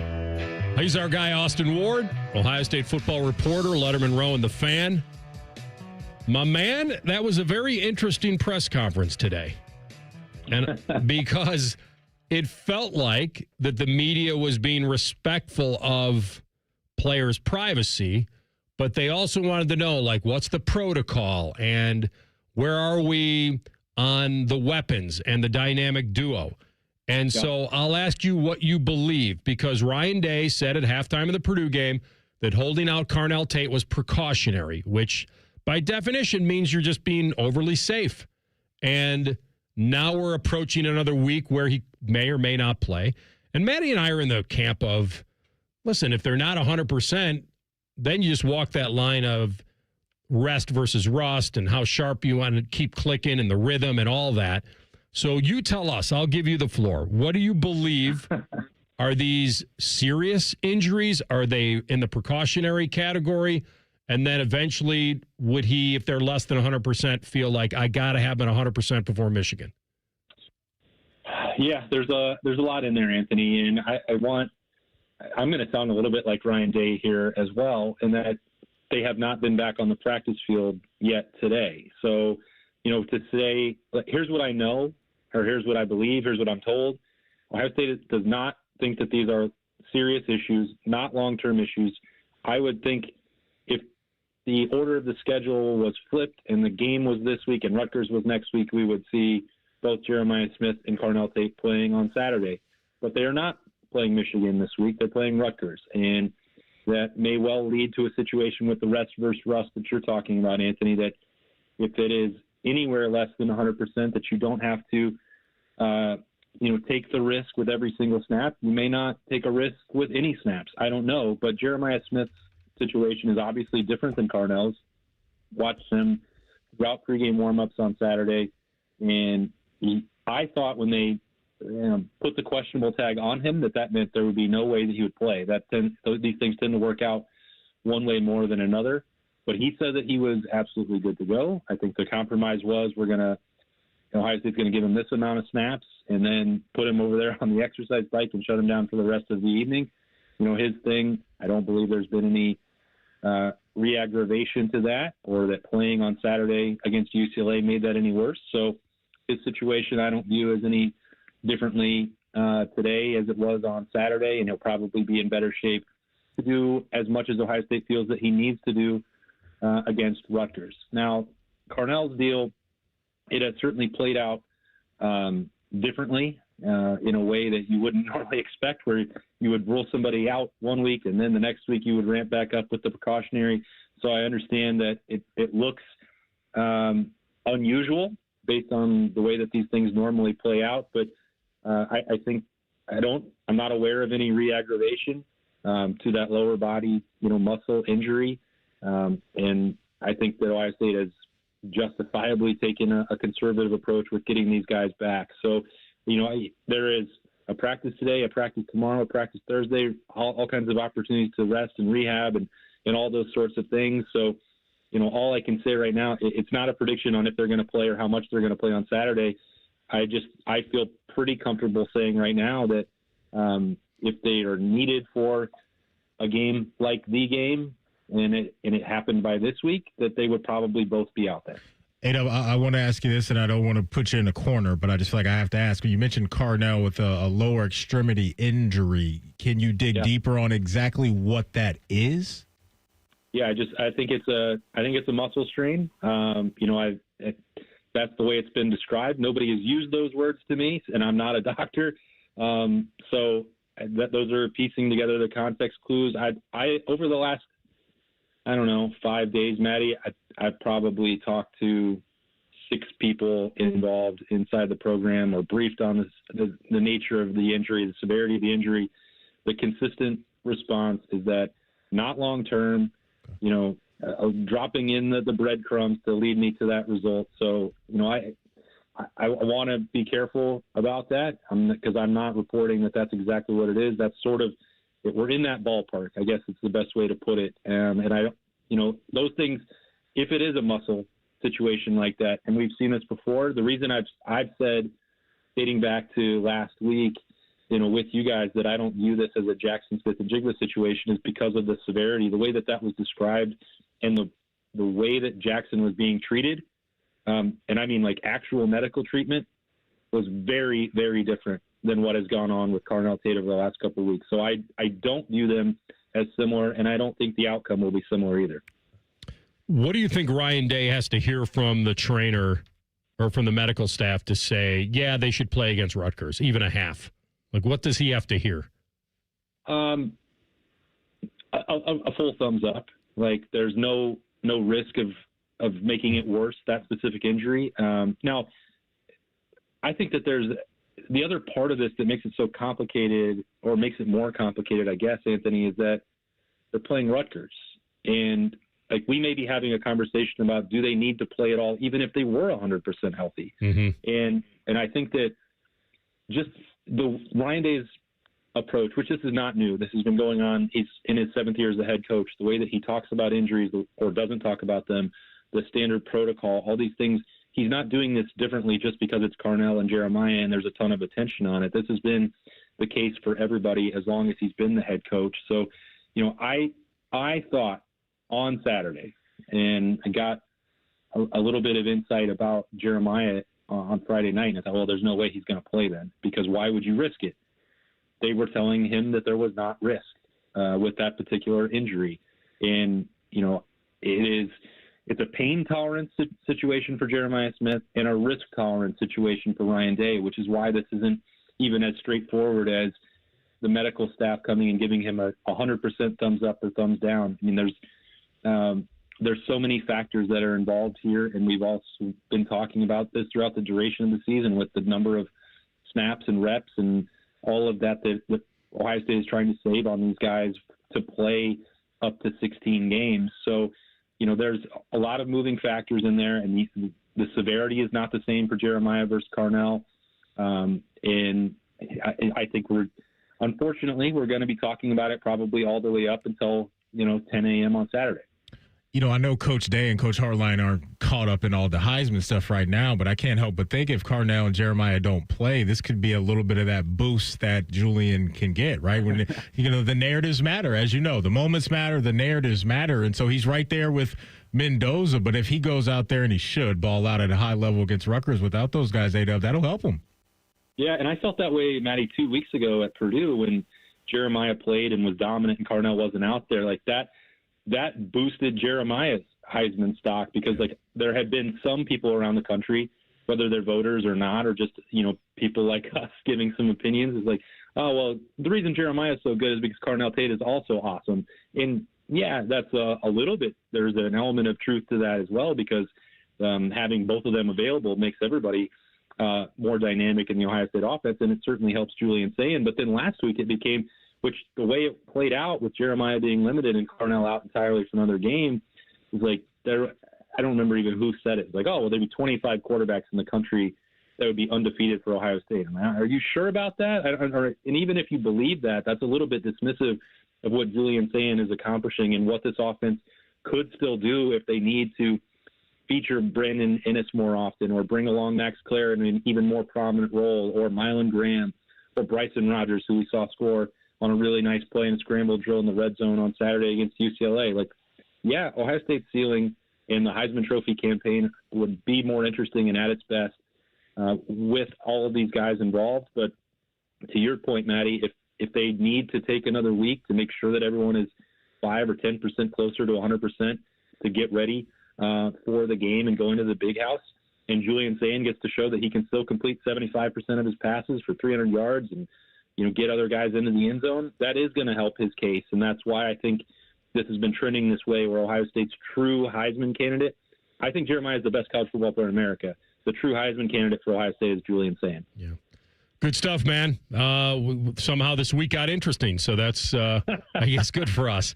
All right, my man. Great having you on as always. Be well. Yeah, something like that. Makes it more stressful. But you know what? That's part of the fun of mid-November. Great talking to you guys. See ya. You too. Austin Ward, Letterman Row here and on the Fan, Brian Heating Cooling Systems Fan Guest Hotline. The other thing it does is that, first of all, I wouldn't play them unless they're 100%. No, I wouldn't do it. They're on ice because this I wouldn't want the biggest regret I would have is if I played them and they re-aggravated. Not that would be my fault necessarily, but you take the gamble, you play them in a game, you probably don't need to play them. The other thing it does from a benefit standpoint is that Sayin then could create a little more camaraderie and connection with the other guys that he doesn't work with as much. We know he's not ruining any chemistry with Carnell and JJ, but this would have a chance to build it. So if those guys somehow re-aggravated it in a Michigan game, then they'd have something more to fall back on. Memory to go back to. Yeah, I agree. All right, we're getting close to the Black Friday sales and all of that, and it's really all savings month over there at Germain Honda of Dublin. Just an awesome dealership with great deals. It really doesn't get any better than that. And I want you to wait, because you don't really have to wait, because you could grab a 2026 Honda Passport RTL all-wheel drive with 3.99% APR for up to 36 months. The 25 Honda Accord LX is a great deal, 2.99% APR up to 36 months. So the place to go is Germain Honda of Dublin. They're on Sawmill Road. They're just south of 270. Talk to Jerry, talk to Rich and their team. You can shop online and scout your next great vehicle at GermainHondaofDublin.com. We come back with Tell the Truth. Rothman and Ice and the Fan. Big voice guy here to remind you that you're listening to the Fan, Ohio sports destination. Okay, thanks. I have 3 more seconds. Bye-bye. Hey, it's Anthony. It's Black Friday savings all month long at Germain Honda of Dublin. Get behind the wheel of a 26 Honda Passport RTL all-wheel drive with 3.99% APR for up to 36 months. Or you can drive the stylish 25 Honda Accord LX with an incredible 2.99% APR for up to 36 months. Germain Honda of Dublin, Sawmill Road, just south of 270, or shop online at GermainHondaofDublin.com. Hey friends, Beamer here. Thanksgiving, as we know, is right around the corner. And what better way to say thank you than $500 off to a thinner, healthier you? Now through Thanksgiving, Awaken 180 is giving our great listeners $500 off your program. Visit them online at awaken180weightloss.com. You hear that? That's the sound of Pepsi Zero Sugar. The better tasting, more refreshing Zero Sugar Cola. Listen to that endless pour. Pure refreshment. If it sounds this good, just imagine how it tastes. Oh yeah, so good. Pepsi Zero Sugar. Let your taste decide. Firehouse Subs, piled high with premium meats, melty cheese, and bold flavors, served hot on a freshly toasted roll. A portion of every purchase can help provide life-saving equipment for first responders. Planning a tailgate or game day spread? Firehouse Subs Catering makes it easy to feed the whole crew. Download the Firehouse Subs app to earn rewards and get up to $10 off your first online order. New account required at participating U.S. restaurants. Offer valid 1 week after account registration. Additional terms apply. You have a chance to win a beautiful new custom home or cash prize this holiday season with a Home for the Holidays raffle. And help make wishes come true for Make-A-Wish Kids. One lucky winner will be announced on December 24th, so get your $100 ticket now. Just visit A Home for the Holidays, Columbus.org to buy your tickets. That's A Home for the Holidays, Columbus.org. Terms and conditions apply. It's the giving season at Logan Services. Refer a friend for heating and cooling installation and earn $400 in gift cards. Plus, learn more about our referral rewards program when you visit our website, Logan Services. Career changers, including veterans and active duty service members. Your transition starts here. Go from GI to IT in a matter of months. Become a certified cyber warrior with training at My Computer Career. Cybersecurity specialists are in high demand, offering IT pros great opportunities and a rewarding lifestyle while protecting our people, liberty, and treasured institutions from cyber threats. Deploy your career in IT today at mycomputercareer.edu/CWP, an elite CompTIA certification partner. VA education benefits are available to those who qualify. You know, most people will agree with this. Life is a lot better without pain and more comfort. Hey, it's Anthony. I used to buy the over-the-counter insoles thinking that just the cushion itself would solve everything. It didn't. So I finally got serious about support. I went to the Good Feet store where I was personally fitted for arch supports. I started feeling relief, more stability, and stuff stopped aching. My lower back felt better. I don't care whether you're an athlete or you're retired. Get greater comfort and confidence from personally fit arch supports from the Good Feet store. That's because their arch supports are designed to align your body from the feet up, and they can help provide relief from pain and discomfort like it has for me. They have an expert staff trained to understand your specific needs, and they recommend the best solutions. It's simple. Just stop by the Good Feet store at one of their convenient locations on Polaris Parkway or Stringtown Road in Grove City, or, of course, learn more, a lot more, at goodfeet.com. Morning Juice is live on YouTube. Weekday morning starting at 6. Or on demand whenever you want it. Yeah, whenever. Bobby Carpenter's at your beck and call. And Tito's there too, you know, to clean the toilets. Head to YouTube and subscribe today. All your favorite fan shows are available when you want them. Head to 971thefan.com and hit that subscribe button. The Fan, Ohio sports destination. Tell the truth with Rothman and Ice. Sponsored by Window Nation. Right now, get 50% off all window styles from Window Nation at windownation.com. TLC, take us home. All right, I'm multitasking back here. So I believe in the 2 o'clock segment, we predominantly hit the CFP rankings. Yeah. Which means that there's still room for a conversation about James Franklin Devad Tech. Am I correct? Yes. Well, then tell the truth. What are your thoughts about James Franklin Devad Tech, if any? For him, AR, I like the fit because he's going to get time to build and not, in my opinion, feel like the walls are closing in on him with just the expectations of where Virginia Tech is. And so if I'm James Franklin, this is kind of the gig I was looking for. A program that years ago was a force to be reckoned with, you know, under Beamer ball and all that good stuff. And it's been a while. I mean, they haven't won 10 games since 2016. So they're going to be excited about James Franklin based off of what he did at Penn State, even though he wasn't able to accomplish the ultimate goal or really take out elite teams consistently. But the fit for him, I kind of like it. And he's going into a conference that from top to bottom isn't very good. Just replaced his old defensive coordinator from Vandy. Like, it's so funny how he gets the job, and it's a guy that used to be on a staff years ago with Vandy, the guy that just got fired. This is great for Penn State. Just lopped $40 million off that buyout. Yeah, they did. So that's good for them. The guy seems like a decent guy. Seems like a competitive guy. Mm-hmm. Nobody trusts him in a big game, and now he can go back to being like win some games, pad the resume, motivate guys. I think he can still do that. The fit is good because it takes the pressure off some degree. Like if I'm a Tech fan, it's like, okay, I got a proven guy, but only that has a ceiling, but it just takes the pressure off. I think that's the fit. And by the way, you mentioned something that's really interesting, and this would be fun to see this happen for him, is that if he goes into a league where he could backdoor his way into a playoff still, like he could find his way eventually.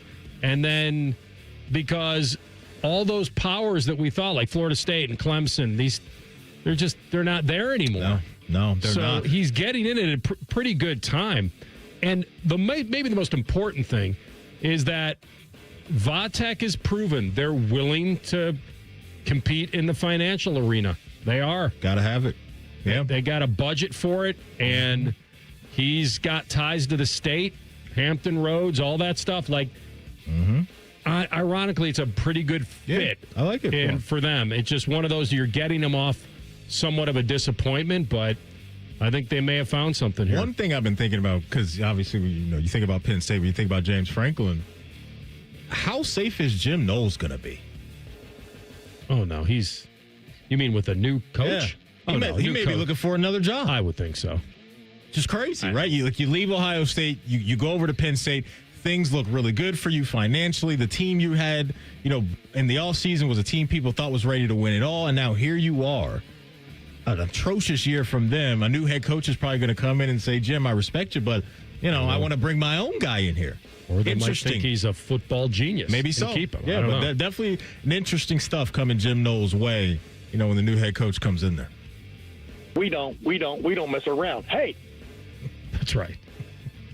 Should the state championship be played in the Shoe instead of in Canton? Ooh. I will add, while you guys think, that the St. X Elder game has been moved to Paycor Stadium. So we have an Elite 8 game in an NFL stadium, and we have the state championship in a preseason stadium. Not to disparage the Hall of Fame stadium, but Yeah, that's AR stomping grounds. No, the Tom Benson Hall of Fame Stadium. Tom Benson Hall of Fame Stadium. It's a cool area, by the way. They got a lot of fields up there. It's Field of Dreams. It's a good stadium, man. There's a lot of seats in that deal. It's a pretty good thing every year. Also, just the geography is another angle of this. Centralized, yeah. Wow, that's a good question because I've never thought about this. It always used to be the Shoe, and then it recently got moved to Canton. I remember that when I was in school. I like it up there because I like, if you were a high school football player, yes, would there be some pizzazz playing the Shoe? Of course. But it would look like you're playing to an empty stadium. Like it would too big. Like tough. yes, Yeah. too big. Way Like too I big. feel like you can pack Tom Benson. Like you might be able to get 20,000 to go watch that. No, I don't know. I haven't been to one of those in a while. My knee jerk is that's for a state chip 20,000. That's probably a little heavy. 100,000. Maybe I'm wrong. Yeah, exactly. That's why I'm agreeing with what you're saying. Yeah. It would feel a little bit off, even though you would like it for the players. But I think the players get more motivation out of knowing they're playing in a stadium that feels full. And you're at the Hall of Fame. You got to give me credit. Are the Seahawks a Super Bowl threat? Are the Seahawks a Super Bowl threat? To win it? To win it. I don't want to overreact to what we just saw from Sam Darnold. Right? 4 interceptions in the game. Is that what it was? Good defense that they played against the Rams. He's been good this year. He has. Their defense, I think, is legit. It's legit. I don't think that's how high their ceiling is, though. I don't think they are. I think when we believe they're your way, when we talk about a Super Bowl and their defense is legit, yeah, I feel like if they went up against Josh Allen, Patrick Mahomes, Lamar Jackson, and you look on the other side and you see Sam Darnold, I don't feel that they would be legit. They'd have to play one of the all-world defensive games against one of the all-world quarterbacks, potentially. Now, if they got into a game with, dare I say, Indianapolis or somebody like that, but I don't even expect, or even Bo Nix, that's a game they can win. Who would you believe in more in a Sam Darnold, Daniel Jones Super Bowl? Oh, two Vikings quarterbacks from last season. Who would you believe in more? By the way, that is the last thing the NFL wants is that Super Bowl. The last thing I want, too. I don't think that matters. Oh, it matters. It doesn't matter to me. I'm always interested in. They're going to have 100 million people watching it regardless. Oh, I don't think so. Marketing that game's nasty. Trying to sell that game? Sam Darnold and Daniel Jones? No. Trying to what? They don't want that. Indy and Seattle, I think he's right. They don't want that. Are you kidding me? 100 million people are watching no matter who's playing. Well, they probably would, but it doesn't have the sell factor the other one does. Not even close. I guarantee you, are you talking about like actually selling commercials? I guarantee you they already sold them a year in advance. No, right. You're probably right about that, but the interest, you have to admit, would be way low for a lot of people. But he's right. It doesn't matter. Because if it's some degree, it doesn't matter. No, it does matter, though, because the ratings will be down versus other Super Bowls.